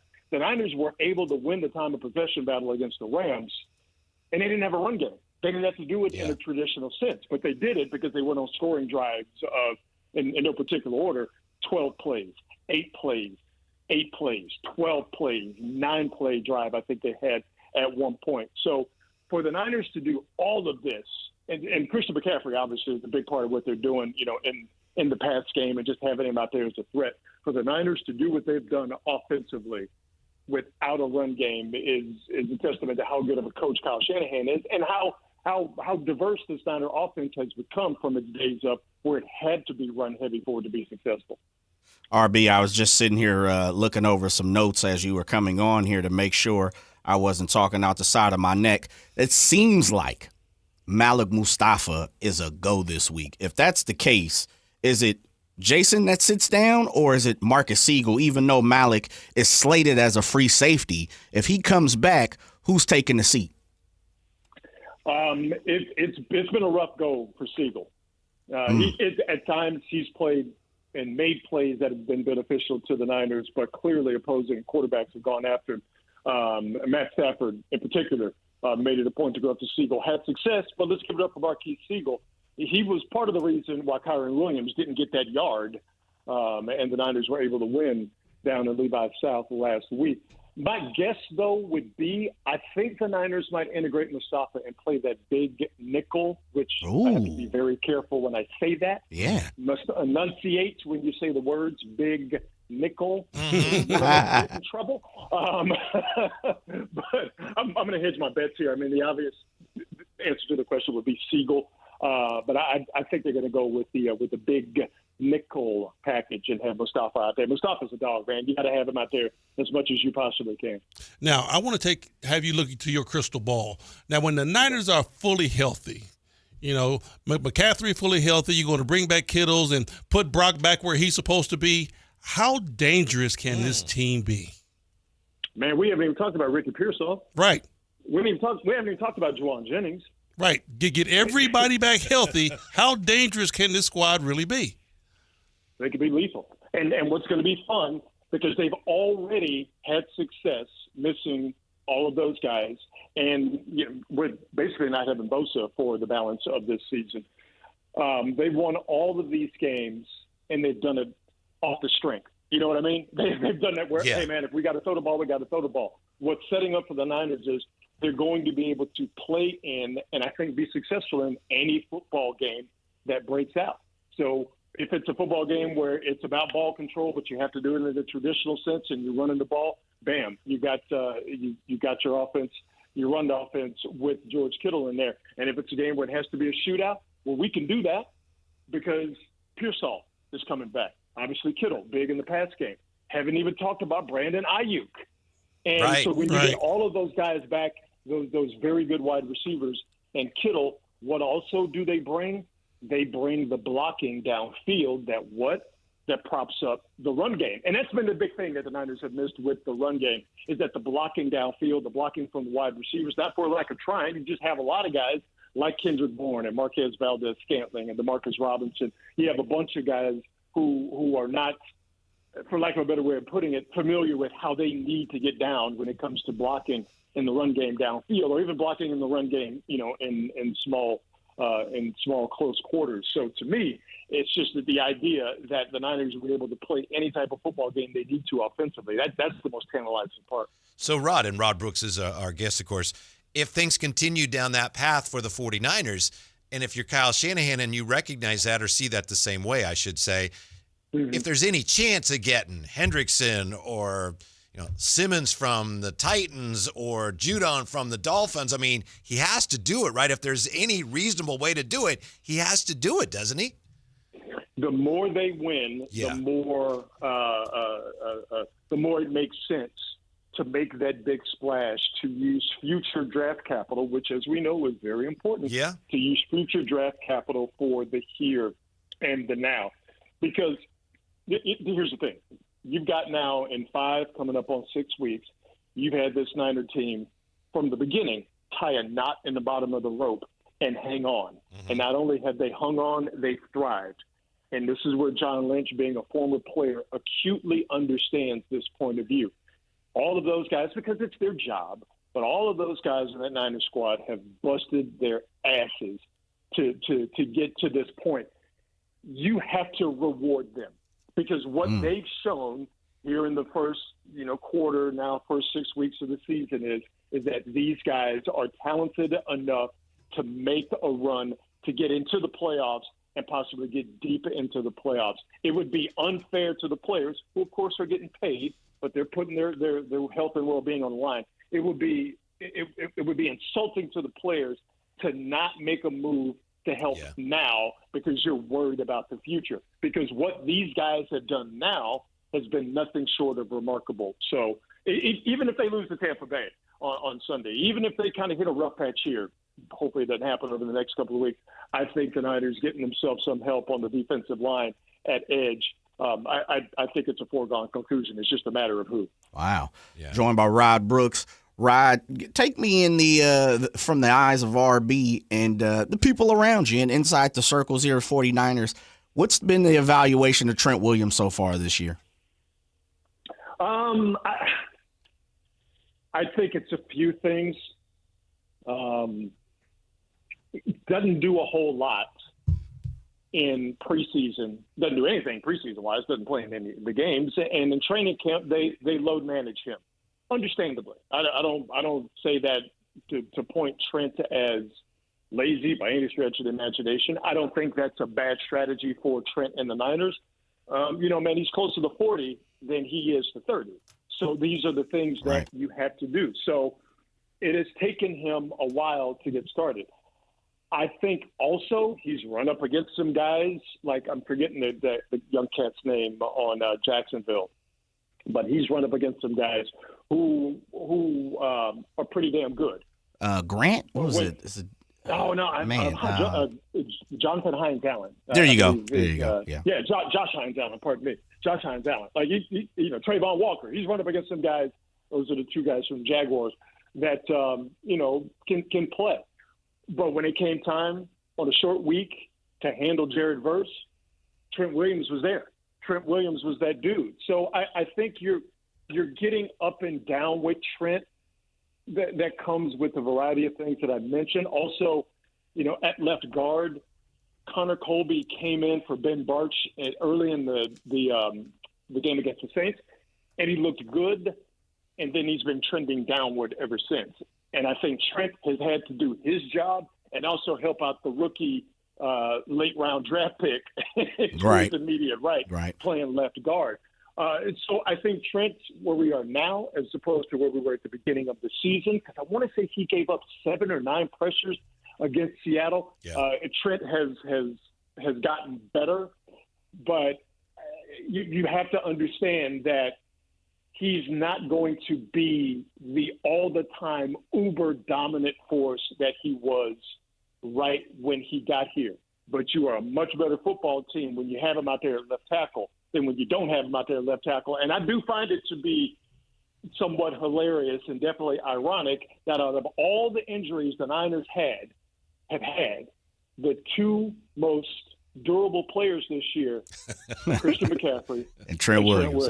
Yeah. And let's hope it stays that way. Hey, Rod, before we let you go, we appreciate your time. Since the High Flyer was sharing, could you tell us the first sport you played and whether you ever played any kind of off the beaten path or unusual sports in your time? And see, this is why I'm coming to my man's defense. For real? Yeah. I played lacrosse.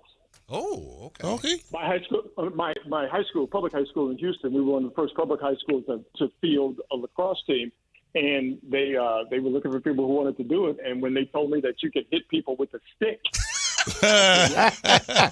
count you in. They were like, "Yeah, you just get to go out there and just beat people with a stick." I'm like, "Oh, what?" Because you were going to do that anyway, right? So. Yeah, right. And that's in hey, I would have been doing that at the crib for free. Sure, why not? and that's in high school. I was 8 years old when I did that, bro. The tumbling. No, I'm with you, man. Yeah. And they don't understand the athleticism. They don't understand the core strength of big getting on that pommel horse and handling your business. I'm with you, dog. You know what? Hey, my mama was like, anything to get him out of this house, we gonna have him to do it. Word.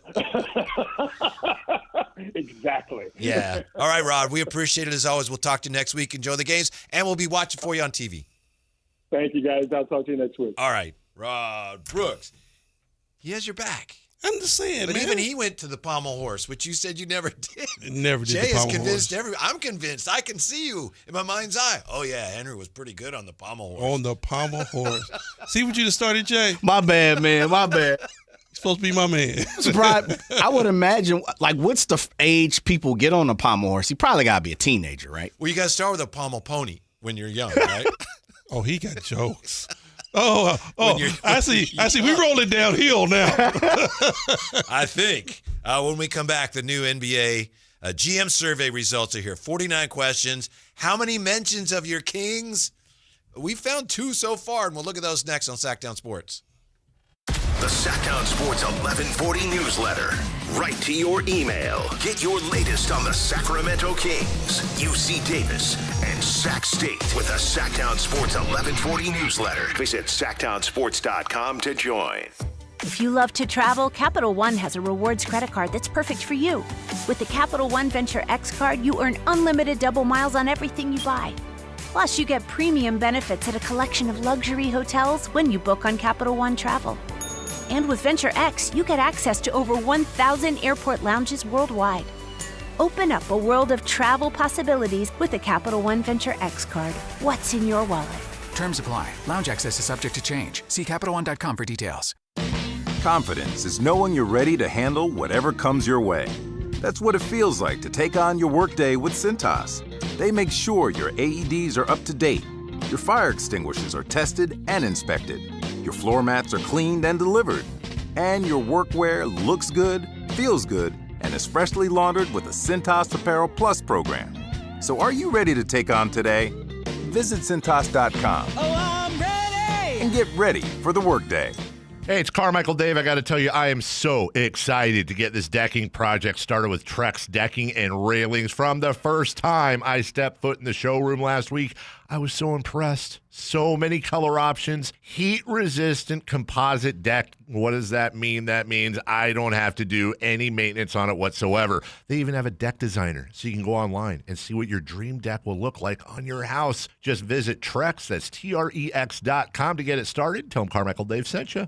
At Valley Strong Credit Union, we know that local businesses are the backbone of the Central Valley, investing in our neighborhoods, boosting the economy, making the Valley stronger. But when it comes to their finances, where can they turn? A big bank that just sees another number? That's not good enough. Valley businesses deserve Valley support for payroll, credit, cash flow, and everything in between.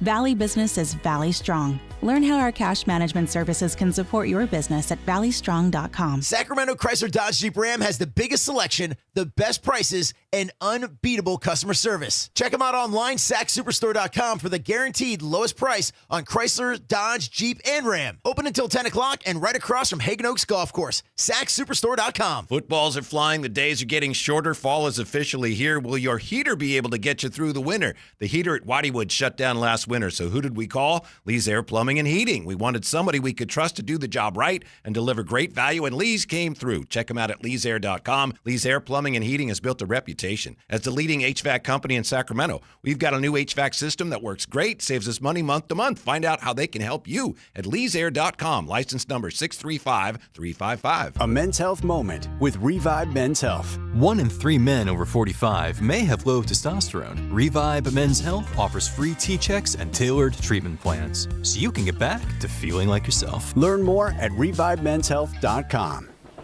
When I was a kid, I remember my dad, a lineman, leaving in the middle of the night. Families were depending on him to get their power back on to keep them safe and warm. Watching him taught me that this work isn't just about wires and circuits. It's about people and the trust they place in us when the lights go out. That's why I started Maverick Electric Heating and Air, to carry on that same promise of showing up, doing it right, and protecting families when they need us most.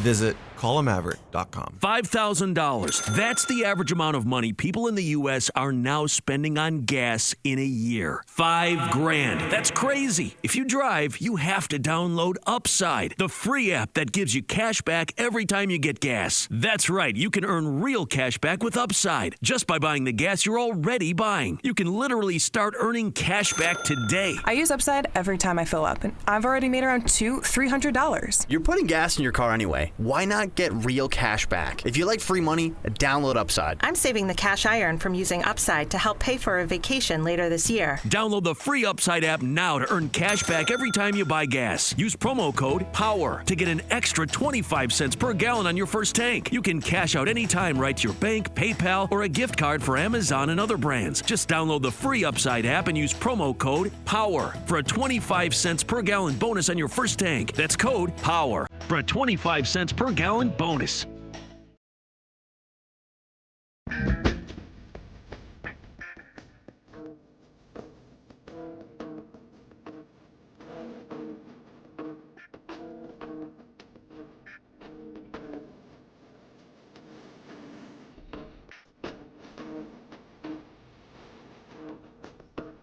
Your afternoon home for Kings talk and so much more.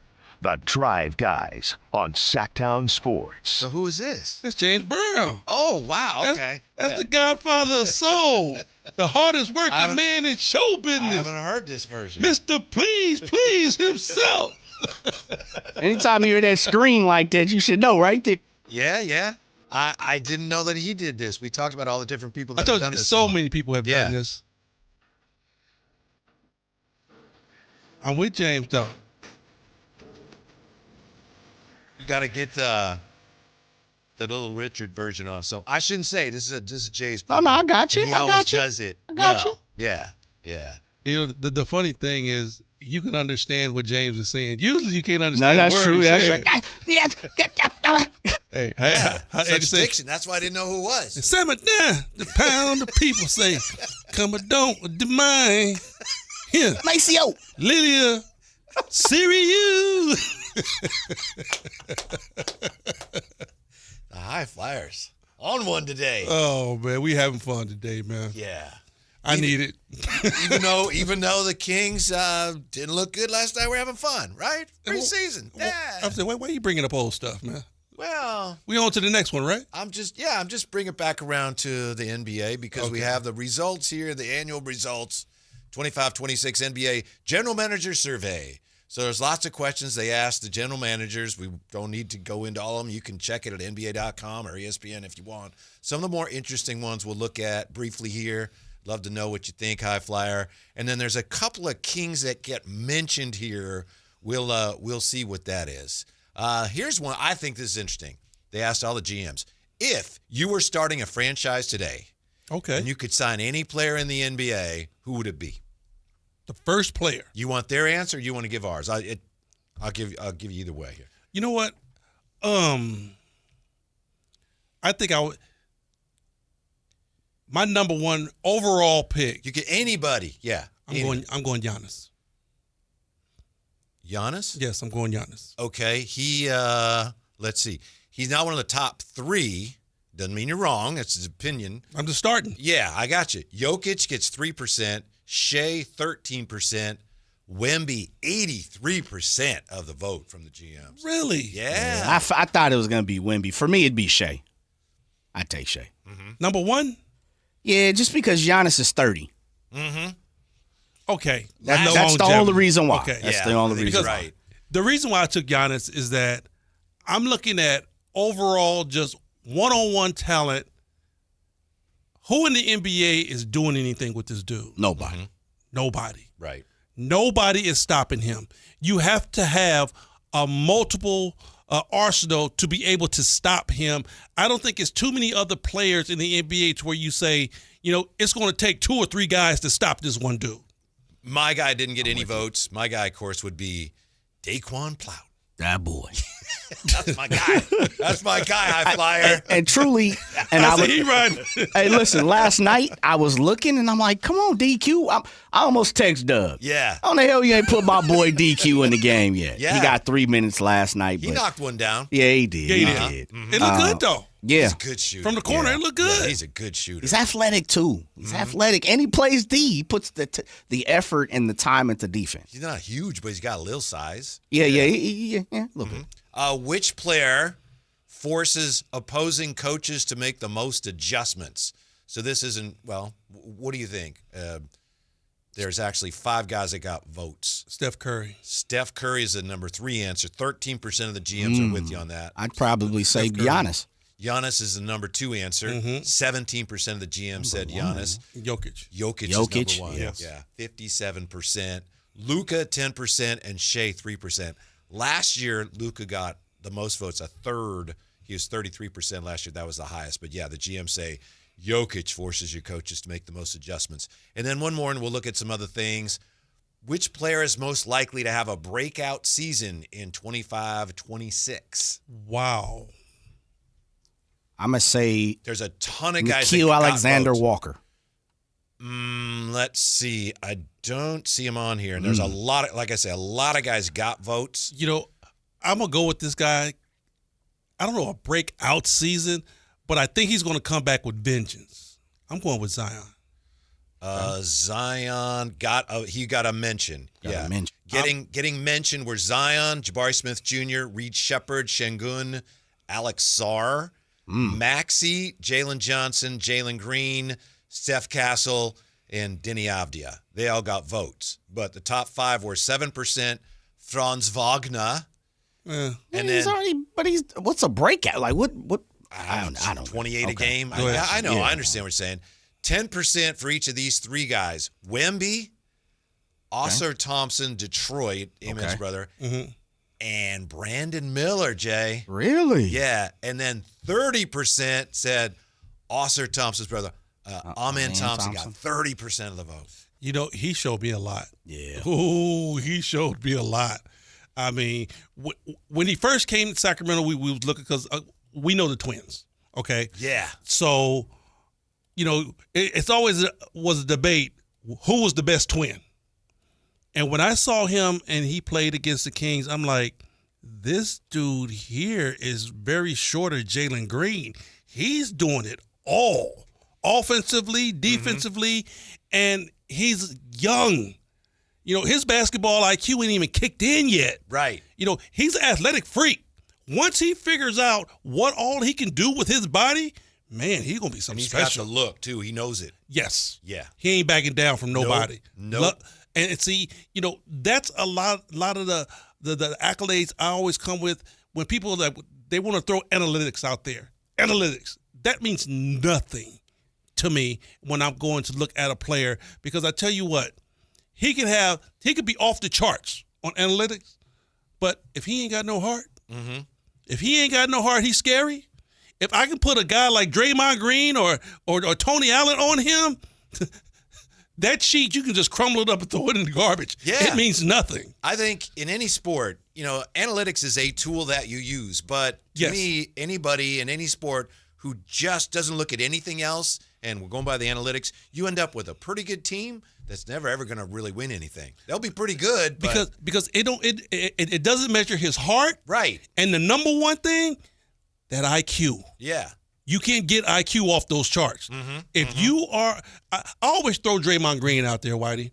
Draymond Green to me, you probably can find another Draymond Green at any 24 hour, as far as his athletic skill or, his shooting, his jumping. He's nothing special in the NBA. But when it comes down to heart, will to win, and basketball IQ, the dude going to the Hall of Fame. Right. That's why for years now, you go back to when Durant left there, the Warriors have been trying to figure out a way to part company with him. And they can't because they always realize he's too important. You don't find it. Yeah. I always say this. Is he a Kevin Durant? No. Is he a Steph Curry? No. Is he a Klay Thompson?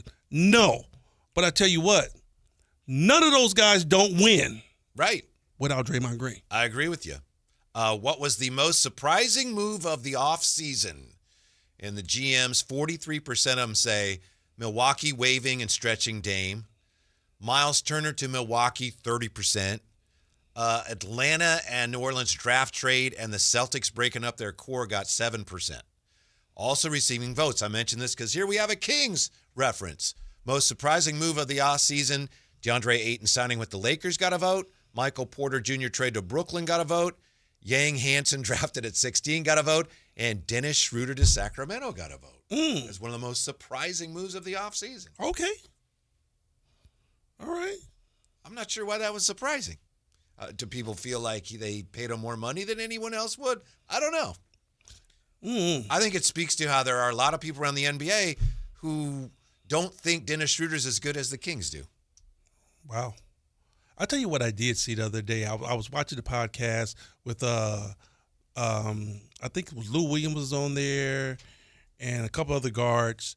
And this is to bring this back towards Sacramento. Mm-hmm. They were comparing who was the best guard between Tyrese Halliburton and De'Aaron Fox. They were debating that. Mm-hmm. And I was like, wow. And what the consensus was is that they were like one-on-one to get you a bucket, a straight baller. In crunch time, they went with De'Aaron Fox. But they said as far as a leader, a guy that galvanizes and comes through and gets everybody else, makes them better on the floor, they took Tyrese Halliburton. We'll come back and we'll look at one more Kings reference here in the GM survey. Also, the rule in basketball that GMs would change. Think about that, and we'll kick that around when we come back to Sactown Sports. The Sacramento Kings are geared up for the new season. Training camp competition is fierce. He's got the two-pointer. Download the Sactown Sports app to keep you informed everywhere you go. One place, all your Sacramento Kings news. Sactown Sports 1140. This 49ers Red Zone Report is being brought to you by Mountain Mike's Pizza. Pizza the way it ought to be. Mac Jones throws. McCaffrey! He's got it! Touchdown! Touchdown! Touchdown! 49ers! Stafford gets under center at the 11-yard line. He takes it. He turns. He gives to Kyron Williams. He gets packed. I think he's short, Tim. I think he's short. And the 49ers storm the field. It is all over. The 49ers have won it in overtime. Ready, set, win big. When the 49ers win, you score. With 49% off any large pizza, only at Mountain Mike's Pizza. Celebrate every game day with your favorites from our legendary crispy, curly pepperoni, bold sauced up wings, garlic butter drenched sides, and gooey sweet desserts, all hot, fresh, and built for a Niners victory. Download the Mountain Mike's app, join Mountain Rewards, and turn every Niners win into a pizza party. Let's go Niners. Mountain Mike's Pizza. Pizza the way it ought to be. Thunder, feel the thunder. It's the energy all around you. Lightning and the thunder. The thrill of the moments to come. The flash of lights. The rush of pure exhilaration. The roar of the crowd. See it, hear it, feel it. Thunder, feel the thunder. Lightning and the thunder. Thunder Valley Casino Resort. Feel the thunder. The excitement of the game is here, and so are the model year-end savings at Stockton Honda, the best Honda dealer in Northern California. Score big with low payments, more for your trade, and a huge selection. Don't wait. The clock is ticking at StocktonHonda.com. Anytime, anywhere, it's all here. StocktonHonda.com. Based on the results of the study, recognized on June 18, 2025, USA Today's list of California's top car dealers 2025. Golf to Go is brought to you by the Hagen Oaks Golf Super Shop. Here's Frank LaRosa. Born in 1892 to a socially prominent family, she was the consummate athlete, proficient in golf, tennis, marksmanship, swimming, and car racing. Many considered her the greatest horsewoman of the century. She was a pioneer in the field of golf course development with 3 world-class courses on her resume: the Women's National Golf and Tennis Club, Cypress Point, and Pasatiempo. Working for SFB Morse of Pebble Beach fame led to her second golf course development, which many consider to be the greatest golf course in the world, Cypress Point, where she developed a lifelong friendship and professional relationship with famed architect Alistair McKenzie. Pasatiempo in Santa Cruz was her third development, where she hosted the likes of Bobby Jones, Will Rogers, Babe Saharias, and more. Today, her place is alongside many others in the World Golf Hall of Fame. Congratulations, Marion Hollins, a visionary golf course architect and pioneer of the game. That's your Golf to Go. I'm Frank LaRosa. Check engine or ABS light on? Take the guesswork out of your warning lights with O'Reilly Veriscan. It's free. Ask for O'Reilly Veriscan. O'Reilly Auto Parts. Ooh, ma.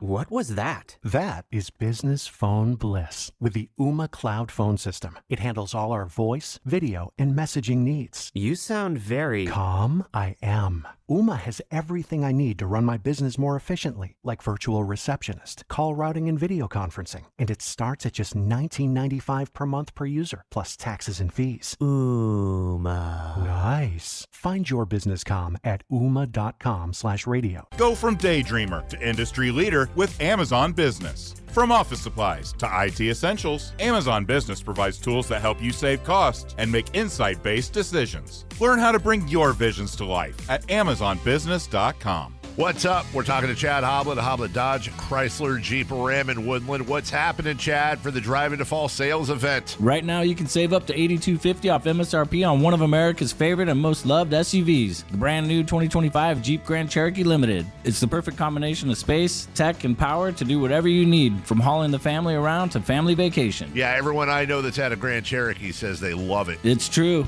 There's something special about the Jeep Grand Cherokee, and now is the perfect time to check it out and save big with Hoblet. But whatever you're looking for, you can find it at Hoblet. Check out our certified pre-owned supercenter with nearly 200 vehicles available and over 50 under $20,000. Search, select, and save through their whole inventory at HobletDodge.com. Unbeatable prices, unbeatable selection. Nobody beats Hoblet, period. $82.50 total net savings on 2025 Jeep Grand Cherokee Limited after $47.50 factory rebates and $3,500 dealer discounts. Rebates include $2,000 select inventory bonus cash and $500 first responder bonus cash for eligible first responders. 3 this net savings, simple VIN 352391. See dealer for details.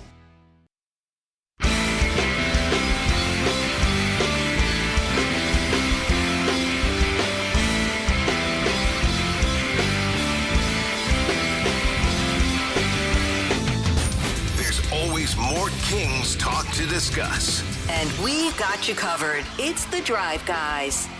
Yeah, before we get back to the Kings and the NBA, we've got the high flyer with us today. Of course, we got Dodgers and Phillies on. I hate to say this, Jay. I don't like saying this. But with the Yankees getting bounced, I think baseball needs the Dodgers more than ever. They need the Dodgers. They need the Cubs. How about just say the Cubs? I don't think you really need the Dodgers. The Dodgers are like saying, you need someone that you know that you have no business being around, that you don't want to be around, and you know they're bad for you. Mm-hmm. But you're still like, you know what? Come on over here. People Come with love me. them. It's a big brand. Yeah, right, but I don't care about the league needing them. They're always going to be the guys you love to hate. Yep. Because they're there every year. Mm-hmm. And after a while, you're like, man, I'm so tired of seeing these guys, but they are who they are. Yeah. They are who they are. They're kind of like the Yankees were when you and I were younger. The Dodgers now are kind of like the old Yankees were. Yeah, I mean, they just held it down. Yeah. Held it down. You can close your eyes and say, they're going to be there. Mm-hmm.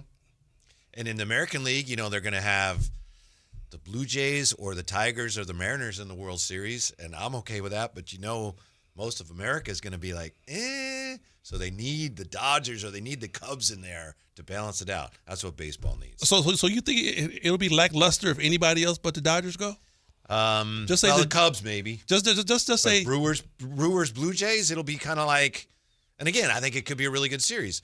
But you go back to a few years ago when we have the Rangers and the Diamondbacks, and we were just talking about this yesterday with Kayla. She's like, I barely even remember that happened.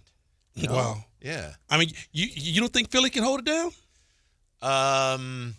Well, I'm kind of assuming that. No, I'm talking about as far as ratings. If they was to Phillies make it. could, yeah, Phillies could, but they got their work cut out for them here. No, I'm just saying as far as the rating. If Philly and the Jays, Phillies are probably a bigger draw than the Brewers. Any of the American League teams. Yeah, right. The Brewers. Yeah, but the Cubs, the Cubs are big. Yeah. The Cubs and the Dodgers. Yeah.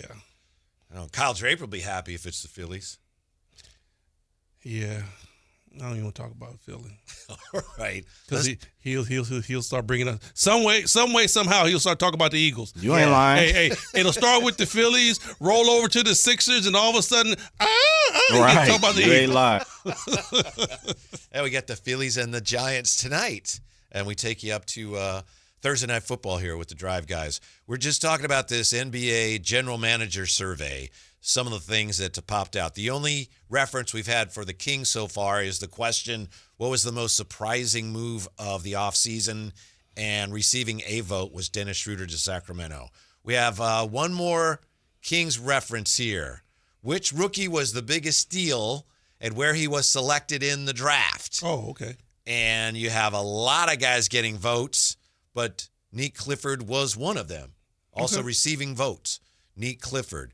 But you had 7% for Juan Berenger from Minnesota, Liam McNeely, Charlotte, and Asa Newell with Atlanta. 10% for Carter Bryant, San Antonio. Ace Bailey, 10% with Utah. And then Kasparis Yakushonis was the number one answer. I don't know what that is. I'm going to say, I'm glad you squeezed that one out. Ace Bailey ball last night, though. Did he? Yeah, 25. Talking to Kevin Durant. A little smack talk to KD already. I don't know if that's a good look for him right now. Well, hey, KD told him shut up and pipe down. In other words, though, pretty much. Especially with KD. You know what I mean? I mean, you do know who you playing with, right? Some cats you just can't play with in the league. It's preseason. You know, he told him pretty much simply, and he kind of said it like he was talking out loud to everybody, and I'm paraphrasing because he used foul language. He was basically like, man, this dude is talking. Right. Man, shut your butt up. Yeah. Right. And he kind of left it at that, like, back and forth. Like, you do know I'm in second gear, right? Yeah. How do you guys think the GMs voted on this? Who is the best head coach in the NBA? What coach got 52% of the votes? Spoelstra. Spoelstra is correct. 34% Dagnall, 7% Ty Lue. You know, it's crazy. It is really crazy because, you know, Miami and their culture, bro, they're always second to none. And I say Spo probably got it because Pop was sick and then just couldn't beat anymore. Mm-hmm. But it's just certain clubs and certain teams to where no matter what they do, Miami been struggling for a while. But Spo's job has never been in question. Right. They're never talking about changing them. No. And they just stay solid. Mm-hmm. Same thing with San Antonio. Okay, the coach change didn't go there until Pop got sick. But Pop was going to be there until Pop said, okay, I'm tired of coaching this team. Mm-hmm. And they always stay at a certain level. Yeah. In Miami, Jimmy Butler butts heads with the culture. Culture stays, Jimmy, you go. Right. I mean, think about it. Has Eric Spoelstra's job ever been in question? Nope. Nah. At all. He just got re-signed last year, right? No matter if they're winning, no matter if they're losing, his job has never been in question. Which active player will make the best head coach someday? Anybody come to mind? We'll tell you what the GMs thought. Hold on. Let me get One guy got 27% of the vote. Let me see. Really? Active player. Yeah. Oh, let me just scan the. He also got the most votes last year. He got 30% of the vote last year. Draymond. No, I'm playing. Man, you tripping. You're on the right track, though. Yeah. Steph? No. LeBron? No. Let me think. I'm thinking of a wily veteran. Oh, Chris Paul. Chris Paul's correct. Yeah. Yes. Yes, Chris Paul's correct. Drew Holiday, 7%. Garrett Temple, 10%. GT. Saw him there last night. Yes, sir. Yeah, I got a chance to talk to him last night. Oh, did you? Yeah. Yeah, I talked to him when he was doing his pregame workout. Well, I should have hit GT. We should have got him on the show. That's my bad. You know what? Yeah. Let's say this. For his career and how it went and his road to the NBA and just him and his family overall, Garrett Temple has got to be one of the greatest guys that have played in the NBA. You know, him and his father and their track through LSU and the whole get down. I mean, very interesting story, but he is a solid dude from top to bottom. Yes, sir. And seems like 99.9% of the people affiliated with the NBA in any way, shape, or form agree with that. At least 99.9%. I mean, great dude. Maybe higher. Great dude. Which player is the best basketball IQ? Ooh, LeBron. LeBron. No, LeBron's second. Really? Yeah, he got Shea? 17%. Jokic? Jokic, Oh, okay. 80% of the vote. But you know what? Doesn't mean they're right. Right. I'm with this. Basketball IQ can go a lot of different ways. Explain, HT. Because, all right, when you look at LeBron, LeBron is definitely a student of the game. But that doesn't mean he has, to me, the biggest basketball IQ. You know, like I said, I come from an era to where most of the point guards' basketball IQ was higher than everybody else's. You know, I can give you guys an example. I think Rajon Rondo's basketball IQ was higher than a whole lot of cats. Agreed. I mean, his basketball IQ was through the roof. I think his IQ period was through the roof, right? Same thing with Steph Curry. I mean, that's Steph Curry, but same thing with Chris Paul. Their basketball IQ, man, is second to none. And they know what's going on all over the floor at every particular Sometimes moment. before it happens. Right. I always said, if Jason Kidd came down and he threw the ball out of bounds, that's where you were supposed to be. You know, they see the game almost 2 to 3 plays before everybody else does. LeBron has that to a sense, and Joker has it to a sense, but I think Chris Paul has it locked down. Really? Yes, for basketball IQ. I'll put Draymond high on basketball IQ. Definitely. That's the only thing that keeps him in the league. Agreed. Yeah.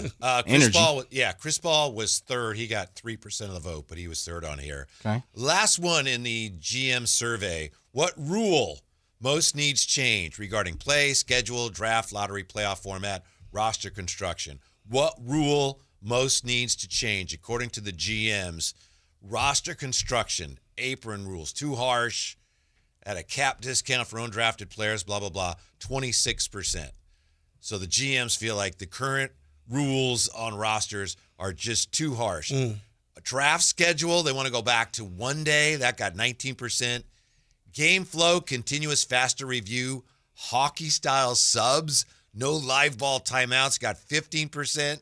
Then you got some things in here about playoff format, draft system, and so on and so on and so on. But the GMs, obviously, because they're so constricted by it and restricted by it, the roster construction rules with the apron this, the apron that, the GM's like, no, 26% say that has got to change. You know what, Whitey?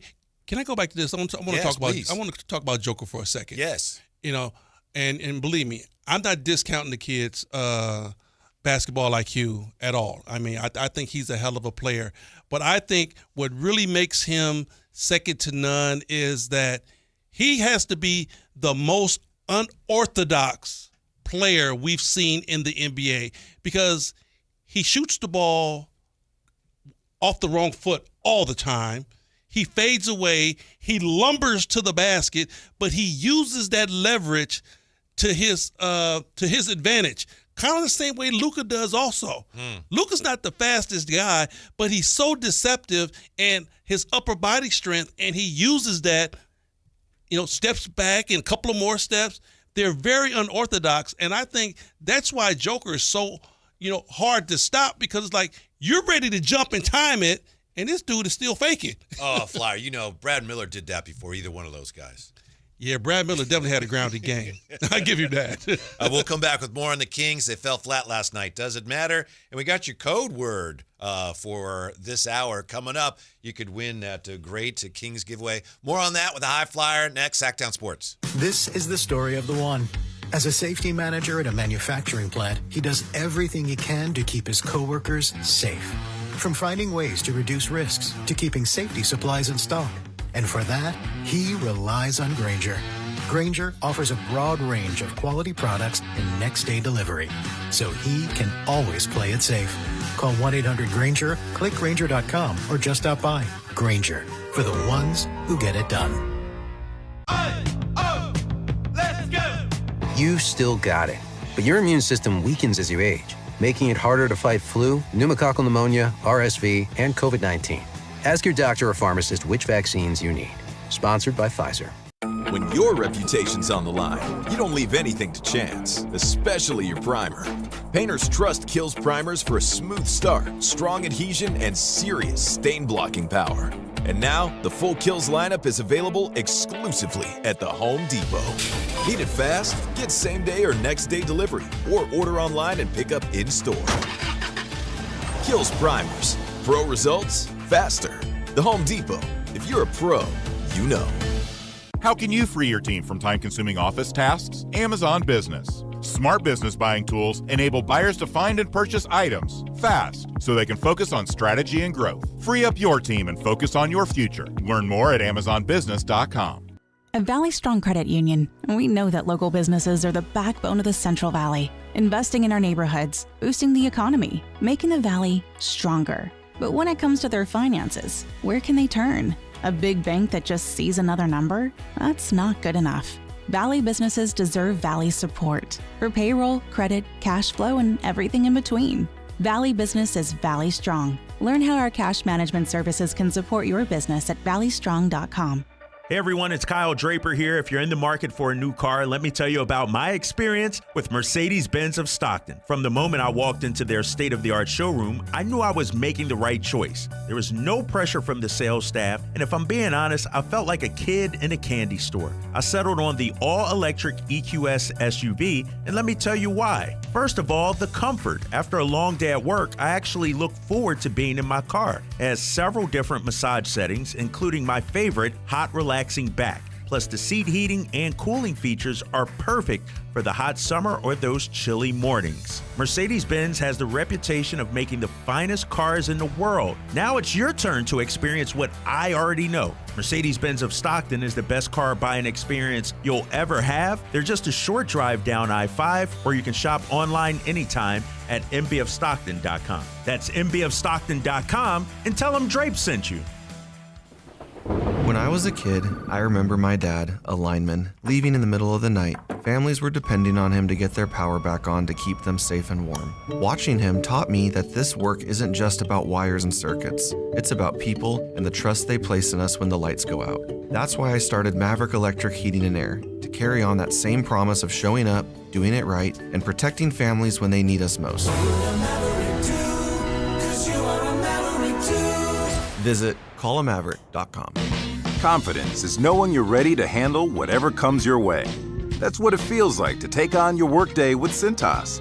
They make sure your AEDs are up to date, your fire extinguishers are tested and inspected, your floor mats are cleaned and delivered, and your workwear looks good, feels good, and is freshly laundered with a Cintas Apparel Plus program. So are you ready to take on today? Visit Cintas.com. Oh, I'm ready! And get ready for the workday. Ready to order? Yes. We're earning unlimited 3% cash back on dining and entertainment with a Capital One Saver card, so let's just get one of everything. Everything? Fire everything! The Capital One Saver card is at table 27 and they're earning unlimited 3% cash back. Yes, Chef! This is so nice. Had a feeling you'd want 3% cash back on dessert. Ooh, tiramisu! Earn unlimited 3% cash back on dining and entertainment with the Capital One Saver card. Capital One, what's in your wallet? Terms apply. See CapitalOne.com for details. KHD1 Sacramento, KYMX HD3 Sacramento. Your flagship station for the Beam Team. From the Power Business Technology Toshiba Studios. This is Sactown Sports 1140.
have done this song. Yeah. And you were thinking, Jay, maybe Ray Charles? Was that you, or did you think that? I don't know. We're not sure. I know. Didn't Fats Domino do a version? Like he was one of the. He might have been the original. Maybe. I think it's Fats Domino, if I'm not mistaken, who did the original. Or Chuck Berry. Yeah, it's somebody. It's one of the old school guys. Yeah. We are just, picking through the wreckage of the Kings preseason opener last night. And stick around because coming up here, before we take you to Thursday Night Football, we're going to have your code word that could be your ticket to a pair of lower level seats to see the Kings versus OKC on November 7th, a one-night stay at the Kimpton Sawyer, and High Flyer, a $200 gift card to Revival. So nice. That's the code word coming up. Nice. We have on here, of course, we have the Dodgers and the Phillies on, and then there's the Banana Ball City Selection Show, which caught Henry's attention. But apparently the Savannah Bananas are announcing where they're going to be next year, and it looks like, Jay, March 20th and 21st, Savannah Bananas at Sutter Health Park. You're going to be back in Sac? It looks like that's what they've announced. And I was trying to explain to Henry what it is, and I failed. I can't. It's hard to explain. Yeah, it's like a Harlem Globetrotter baseball squad. Yeah. Yeah, I was wondering, because they're on a baseball field, but they coming in like they're part of the WWE. Yep. I'm like, okay. They do more entertaining than playing baseball. Yeah, and they've got a stage on the baseball field as they announce where they're going to be next season. So like selection show? Kind of, city selection show. Yeah. And we got selected. Sacramento. Okay. Yeah, that basically means, you know what, we'll be in there. We need to come through Sacramento, which they've already come through here once for sure. I can't remember twice, but those tickets fly off the shelf. Yes, very They popular. literally sell out just about everywhere they go. You know what? Hey, come on to Sac, fellas. Bring the show. I thought about going out there the first time they came, but I had a few things to do. But I've thought about it just to say, okay, I've seen it. Done. You know what? I've been to a few things like that here in Sacramento too, because I went to Aftershock one year. Did you? Yeah. Damn. Aftershock is crazy. Impressive. Yeah. Just happened this past weekend. Yeah, Yes. It is impressive. All the people you're going to see out there at Aftershock. I mean, it was just tons of people. I'm like, oh my God. And it goes on for what, 3 or 4 days? 4 days now. Yeah. It started a weekend and Friday. Now it's Thursday, Friday, Saturday, Sunday. Yeah. Crazy. Yeah. As far as the Kings go, we've kind of been going back and forth because Jay, as Jay does, he's a voice of reason, says it's just a preseason game. And then I'm, obviously like, this is the worst thing ever. They're never going to win a game. And then Henry kind of coming there somewhere in the middle. But let's face it, for the first preseason game, this is not what we were hoping to see from the Kings. Was it? Wasn't at all.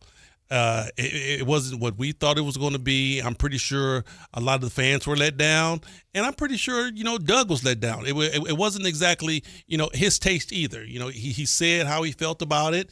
It wasn't acceptable. Right. So he's going to go in and change it. But it is the NBA. We play again tomorrow, and it's still preseason. So things will change. Lineups will change. You're going to see a whole different scenario things go on tomorrow night. So hopefully you'll see a little bit more oomph out there on the floor. We all think we know that preseason doesn't really matter. But last year, there was one of the early indications that things weren't what we thought they were when they lost every preseason game. So you don't want to lose all of them. You don't want to look bad. It really don't bother me.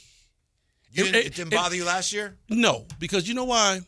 Back in the day when we had 8 games, okay, you wanted to win a game because you wanted that last game to say, you know what? We took 7 games to experiment. Right. Now this last game is going to show you what we're going to be. You only got 4 games, bro.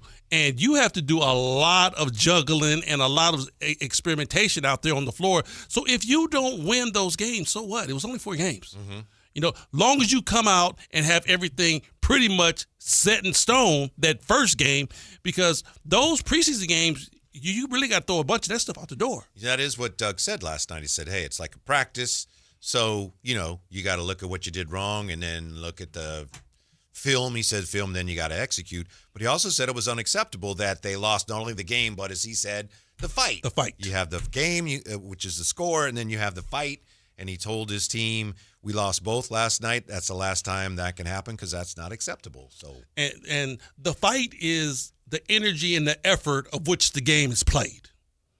You know, they didn't come out aggressive as Doug wanted them to. They got shoved around a little bit. Right. Doug is more of a hands-on defender type guy. You know, he's one of those guys to where, he will much rather have to tell you to calm down than opposed to having to rev you up. I'm with Doug with that 100%.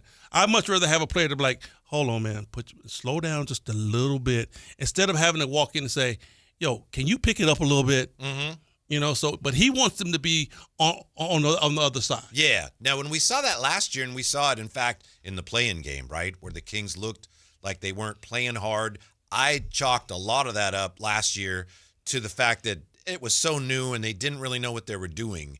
And I know you've played in these games, Henry, one-sided games one way or the other. To me, when a basketball team is just getting worked, often they look like they're not trying because they can't keep up. And it's not really that they're not trying, but when you get your doors blown off, when you're chasing somebody, for example, it's hard to foul them. It's hard to be physical when you're getting run past by a team that's stronger and younger and more physical. But I thought last year the Kings just seemed kind of confused. So I hope this year we wouldn't see that.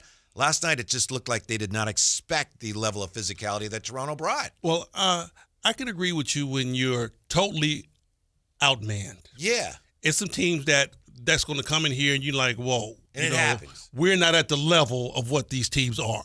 And it definitely happens. And you see it. You definitely see it when that team walks in. You're like, ooh, we're a team, but we don't play like them. Yeah. It's just, it's evident out there on the floor. But when you go up against a squad that's pretty much you on the East Coast, you don't think you're going to get outworked like that. Mm-hmm. Yeah. One thing that we say every year, and it happened to show up in this GM survey, the GMs were asked, of course, who has the best home court advantage in the NBA? And Denver got the most votes with the altitude and everything. Kings don't get any votes. Kings do not really have much of a home court advantage anymore. If you look at their home record, even going back to Beam Team 1, they won 23, something like that. And I know coaches, players have talked about it for years. I don't know what it is. I'd like to see them have a little more home court advantage this year because you have one of the best crowds in the NBA. I'm not sure I understand it, Henry. It isn't the crowd. It isn't the crowd. And for the last 2 years, we've talked about this also because, when you go out and you start trying to evaluate a good basketball team, you say you want to have a home dominance. Your home floor should be dominant for you as a basketball team. And whatever you get on the road is extra. But for some reason, the last 2 years, it's been reversed for this team. I know I've been guilty of going on air saying, I don't mind when the Kings go out on the road. We would play games in G1 and we would lose and say, oh, well, the Kings got to go out on this 5-game road trip. Only if they can go 500, it'll be okay. And all of a sudden the Kings go 4-1 on the road. Yeah, yeah. So, going out on the road really wasn't a big thing for him. They struggled at home. Mm-hmm, mm-hmm. I don't know why. For what reason? Don't know. Me neither. Right. Because all the ingredients to have a sizable home court advantage would seem to be there. So, and I'll tell you this: almost every player, because we asked Eubanks this on Media Day, every player that comes to Sacramento, I always ask him. I said, being on the opposing team, what do you think about the Sacramento Kings fans and this arena? They're like, we hate it. Yeah. We hate coming to Sacramento because the fans and the cowbells, they're on your back, on your neck all the time. He said, coming here as a opposing team is tough. So everybody knows that the fan base is there. The fan base is there, and they're going to be with their team, and it's a tough place to play. Except that in recent years when the team doesn't defend well, that teams come in here and they're like, yeah, the fans are loud, but they don't guard us, right? Now see, now you're talking meat. Gotta change. Now you're talking meat and potatoes. Now, okay, you just can't leave guys, and especially in today's NBA, just open at that 3-point line. Right. You put it this way, especially in the corner. If you give them 3 shots at a 3-point shot, 9 times out of 10 they're going to come out of there with 3 points. It's hardly ever you give an NBA team 3 chances to knock down a 3-pointer and they don't knock down one. So that's one of the keys to Doug establishing that defensive presence. It just wasn't there last night until the end of the game. And we've talked about this earlier. Doug Christie said, hey, I don't want to talk about the low-hanging fruit of the youngsters coming in playing well in the fourth quarter. He said nothing against them, but it's a whole team. We got to look at the whole team. It was interesting to see almost like a switch was flipped, though, when you had the young players come in who have been really indoctrinated in that style. It's like, yes, this is how we play. And the veterans just seem like it's not yet second nature to them to play that way as a team. It was the bright point of my night to see those guys come in and play that way. I would have really been just straight bummed if they just came in and played status quo. Yeah. Just follow the lead, follow the leader. But for them to come out and really pick it up and really change the pace and make the game a legitimate game, give the fans something to cheer for, I was pretty much happy at the end of the game. Like, okay, at least these guys came out and showed that, okay, this is what's being taught. This is what's being preached. So the right thing is being said. Toronto might be kind of good this year. That's no excuse for the Kings laying an egg last night, but Toronto might be a pretty good team this year. They might be. I'll tell you what, from what I've seen, I like the way their team plays as a collective group. Because, B.I. is going to be B.I. He's going to be a very good player. All right. Scotty Barnes is, an all-star caliber player. He's going to be really good. Jack of all trades. They got some other guys that are pretty good players. So, the team should be decent. But the way they play as a cohesive unit on the defensive side, I like that because it wasn't just one player. It was everybody, even when they went to the bench. The guys who came off the bench still played that aggressive style of defense against the Kings. Yeah, it reminds me of, and they're not this good yet, but it reminds me of OKC or Minnesota and Indiana that way in the postseason. They weren't a great defensive team during the regular season. But, when it seems like they've got like 5 guys out there and they're all the same and one of them gets in foul trouble, then they got 3 more that they can bring in, 6'7" to 6'9" guys with length who play very active defense and they get in the passing lane. And they keep coming. Yeah. They don't stop. Yeah. And it's a little different when you look at the Kings roster and say, okay, Schroeder is all over his man and you could say, okay, Keegan Murray is all over his man, but when you take Keegan Murray out and you bring in somebody like Doug McBuckets, it's a total different change on the defensive end. Right. It's a different type of guy. But some of those other teams, they keep bringing in the exact same guy over and over and over. You don't get a break. But you thought Keegan played well last night, huh? I did. The energy and the effort. Yeah. I definitely did. He did not shoot the ball well, but you liked what he did at the other end. Oh, yeah. Like I said, I'm not worried about Keegan offensively game. I think things like that can change overnight. When are the Kings going to get that extension done, High Flyer? That's a big question. That is a big question. Is that they'll get it done, right? They got time. Yeah, they definitely got time. It wasn't a situation like what Golden State had down the way where, Kuminga was like, I ain't even coming to – I'm not doing nothing until y'all sign me. Keegan was at media day, laughing and joking and enjoying to be with his team. Yeah. Well, if they didn't tender him, if they didn't extend him, he could play out this year. Keegan could become a restricted free agent. I have a hard time imagining that anybody would let it get to that point. Let's hope not. Yeah. That would be a bad move. Right. Let's hope not, because even if, a player is not in – a player of Keegan status is not in your future. And I'm not saying that that's the deal. I'm just throwing it out there. If he's not in your future, the same way Golden State did Kuminga. Kuminga is not in Golden State future. They're going to move that guy some way, somehow. Right. But you have to be able to, keep him in the stable so you can get something for him. You just can't turn around and let him walk. Mm-hmm. Dennis Schroeder didn't shoot the ball especially well last night, and frankly, I was really interested to see how he was going to fit in, and it's just one game, but he didn't really look like he fit in very well last night. Well, the offense really didn't click last night. Right. And I'm going to give that 50-50. 50% on the Kings, 50% on Toronto.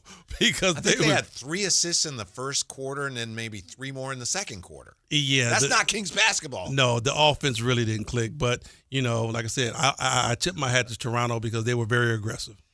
Jay's laughed. Jay, that is not Kings basketball. Yeah, it's not, man. You sounded like a play-by-play announcer or something right there when you said that. Real quick, didn't he? He did. He sharpened it up. Getting to the Keegan, because I've been trying to pay attention, and I fell into the trap to see what some people on social network and was how they were eyeing Keegan's play last night and what their outcome to his game was. And, it's 50-50. You talk about being 50-50, HT. It's interesting because truly, and we talked about this yesterday, HT, you weren't a part of the show just yet, but I would have rather seen Keegan go out there and be the outlier for the offense. Meaning I'd rather seen him go out there and shoot 25 shots. He did take kind of a lot of shots. He did. Yeah. He did. But 9 shots in 25 minutes. Right. Which, per 36, we can jump into all of that type of stuff. But I really would love to see him just one time this preseason step out the shell and just give me the ball. And I know that's not the way they're being coached. That's not the way the offense is being drawn up. That's not the way Keegan seems to be. That's not his MO. But I would love to see that. I really would, just to see something different from him. Let me ask you this. Keegan Murray had his best season when he was a rookie. And Keegan Murray did nothing but catch and shoot that rookie year, right? And Keegan Murray was probably his rookie year 4th, maybe 5th option. But now we're asking Keegan Murray to be top 2, top 3 in your offense. And the way our offense was ran, the onus of our offense was De'Aaron Fox and Sabonis. They got a lot of attention. Keegan Murray didn't get that much attention. So he was able to catch and shoot. But now, we're asking Keegan to do a lot more than just catch and shoot. So his game is definitely not the same. We asked him last year to defend. 2 years ago, to be a defender. Yeah. Which he did well, and his rebounds were up. He did, yeah. Hey, he did well. That's why I'm like, why are people down on Keegan? Whatever we've asked him to do, he's went out there, done it, and has done it at a high level. I agree with you, but I know why people have been that way. And I agree with you, not them. But people say, hey, he's a 4th pick in the draft. He's supposed to be an all-star. That's why some people say, where is it? He should be averaging 19 a game. But the offense isn't run like that. Now, the question is, here's a bigger question. Can Keegan be a 1 or 2? Can he be an alpha? I think that's what people are trying to still figure out, hence what Whitey is saying. I don't see Keegan as an alpha. I don't Not either. on a good team right now. Not on a good team. No, I don't see Keegan as an alpha because, number one, it's only been very few players to come through this league that their temperament has been like Keegan's, but has been an alpha. And the last one to do it was Tim Duncan. A guy that says nothing verbally on the floor, but is an alpha on the floor. Those guys are very, very rare. I'll tell you who Keegan reminds me of. It's a guy, and I've mentioned this to this player. I've mentioned it on the show, but I don't think I've mentioned it to you. And a guy that I think you played against, could be wrong, Sean Elliott. Sean Elliott was a good player. Yes. He wasn't a great player. I think he was an all-star maybe once or twice. But to me, I see Keegan kind of becoming like a Sean Elliott who really helps you. He helps you, but Sean Elliott was never asked to be a 1 or a 2. He always had Tim Duncan or David Robinson. Right. Yeah. Right? So he was always that third. Keegan Murray is a good number 3 and he will probably be a better fourth option. But a fourth option don't get those many. Well, for Sacramento, he should, because anybody can shoot and play the way they want to, but they have to be aggressive. Mm-hmm. And the way Keegan Murray played his best season was when De'Aaron was aggressive and was driving and kicking out. But he was aggressive last night, and it's just one game, and it doesn't matter. He just didn't look. His shot was a little off, and we said earlier, that'll come. Yeah, and I think it seems like when the offense doesn't have rhythm, it affects his shot. I don't know, but last night he took some awkward shots. But he did shoot the ball 9 times. He was more aggressive, so maybe we need to look at the positive sign there. In addition to that, as you say, you have 4 blocked shots last night. Like I said, Whitey, I think Keegan flourishes better as a someone drive and kick. And, you have to put him, too, in a position with somebody out there that can drive and kick. I think, he needs to be on the right-hand side of Malik Monk when Malik Monk and Sabonis runs that high pick and roll. Malik comes off, he can hit Sabonis with the pocket pass, he could drive to the basket and score, or Keegan will be in that right side corner instead of the left side corner where he's always at, to where Malik Monk has to throw it all the way over his head to get it to Keegan. Let me ask you something, HT, and please be careful as an employee of the team, and I don't want to put you in the box. Jay's trying to get you in trouble, High Flyer. Am I hearing you say that we've not hit the ceiling with Keegan? I'm not saying that because he still has time to grow. But Keegan is who we believe he is right now, meaning he probably will never score 20 points a game for the Kings because the way we're operating and the way our system is ran and the way the players that we have, Zach LaVine, DeMar, and whoever replaces those guys, will probably be A or B or C with Domas. Keegan naturally will become Sean Elliott. And once this contract, and I'll take it a step further, it may be once this contract is signed, which I think we all think he's going to be re-signed by the Kings, the expectations will come down because he won't be paid like a star. And now we'll look at him and say, well, that's just who he is now. I will say this about Keegan. I think him coming to Sacramento and not being an alpha is a blessing and a curse for him. Because when he came here, it wasn't a situation of this is your team. Because you remember when De'Aaron got drafted, this is your team. Right. When DeMarcus came here, this is your team. Here's the keys. Yeah. Right. So when Keegan got drafted, it wasn't Keegan's team. Right. We had other players. Keegan, here's the keys. Here's De'Aaron. He gets them. Right. Keegan get in the car with him, backseat. Right. Now, Keegan was just a piece of the pie. He's just a piece of the puzzle. Yeah. But it was never a situation to where you threw him out there and say, give me everything you've got. So do we even know everything that Keegan has in his bag? We've seen glimpses. But I'm saying, do we even know what all we see? Because he hasn't been asked to go out there and be that guy. When the California Classic was here, we got a chance to see Keegan on a stage where it was all him. And boy, did he show up and did he show out. Yes. You remember that game? Oh, yeah. He showed up and showed out. But once he got back with that team, you're not the number 1.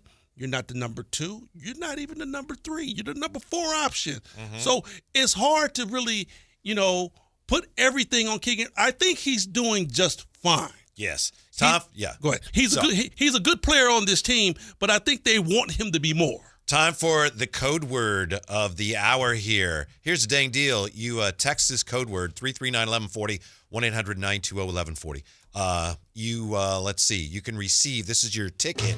Each code word is a shot at the grand prize, and the winner will receive a pair of lower-level seats to the Sacramento Kings versus Oklahoma City on November 7th, a one-night stay at the Kimpton Sawyer, and a $200 gift card to Revival. How about that? Revival. Yeah, and I believe if you go to SactownSports.com, you sign up for alerts, there's a bonus opportunity for you. So here is the word of the hour. You text this in, and that's your ticket. It's like a chance at the grand prize. And this hour's word for today is monk. M-O-N-K. Monk. There you go. You text that in, and you're in the running. Pair of lower level seats. I mean, that's high flyer territory. Kings versus OKC. And then Revival, too. One night stay at the Kimpton Sawyer. And not only, you get to go to Revival. $200 gift card to Revival. Yes, sir. Yeah. I tell you what, the room in the Kimpton is just worth it by itself. You ain't lying. That hotel is nice. It is. It's up there. Yeah? Yeah. Uh-huh. It's in Gleason territory. What's the best hotel you ever stayed in as an NBA player? Probably the Waldorf. Yeah. Astoria. Yeah. Probably that. You ever stayed in any of the haunted ones? No. But I will tell you this, though. The Kimpton definitely isn't the Kirkland brand. We've got Thursday Night Football coming up. Philadelphia Eagles at the New York Giants. Philadelphia's beaten the Giants 7 of the last 8. Drapes. Giants have lost 10 straight Thursday games. The Eagles have won 10 of 11 Thursday night games. So we think we know how it's going to go, but you never know these days, Henry. I'll give it to him. Fly, Eagles, fly. You're back with us tomorrow? I'm with you. All right. Thanks for being with us. Stick around. Thursday Night Football next. And we're back with you tomorrow, The Drive Guys, on Sactown Sports. Get me one. The following is a presentation of Westwood One Sports. If it's the NFL, it's on Westwood One. Herbert gets the snap, back to pass, sets his feet, rush coming, lobs it down the middle, wide open, Johnson at the 5, into the end zone, touchdown Chargers, second touchdown catch tonight for Quentin Johnston. 1st and 10, Rodgers from the right hash, firing to DK Metcalf, down the right hash, he's got it at the 40, he's across midfield, to the 40, the 30, the 20, the 10, 5, DK Metcalf is in for a Steeler touchdown! Allen throws to Shakir with the head of steam at the 10. Racing far side 5. Into the end zone. Touchdown Shakir.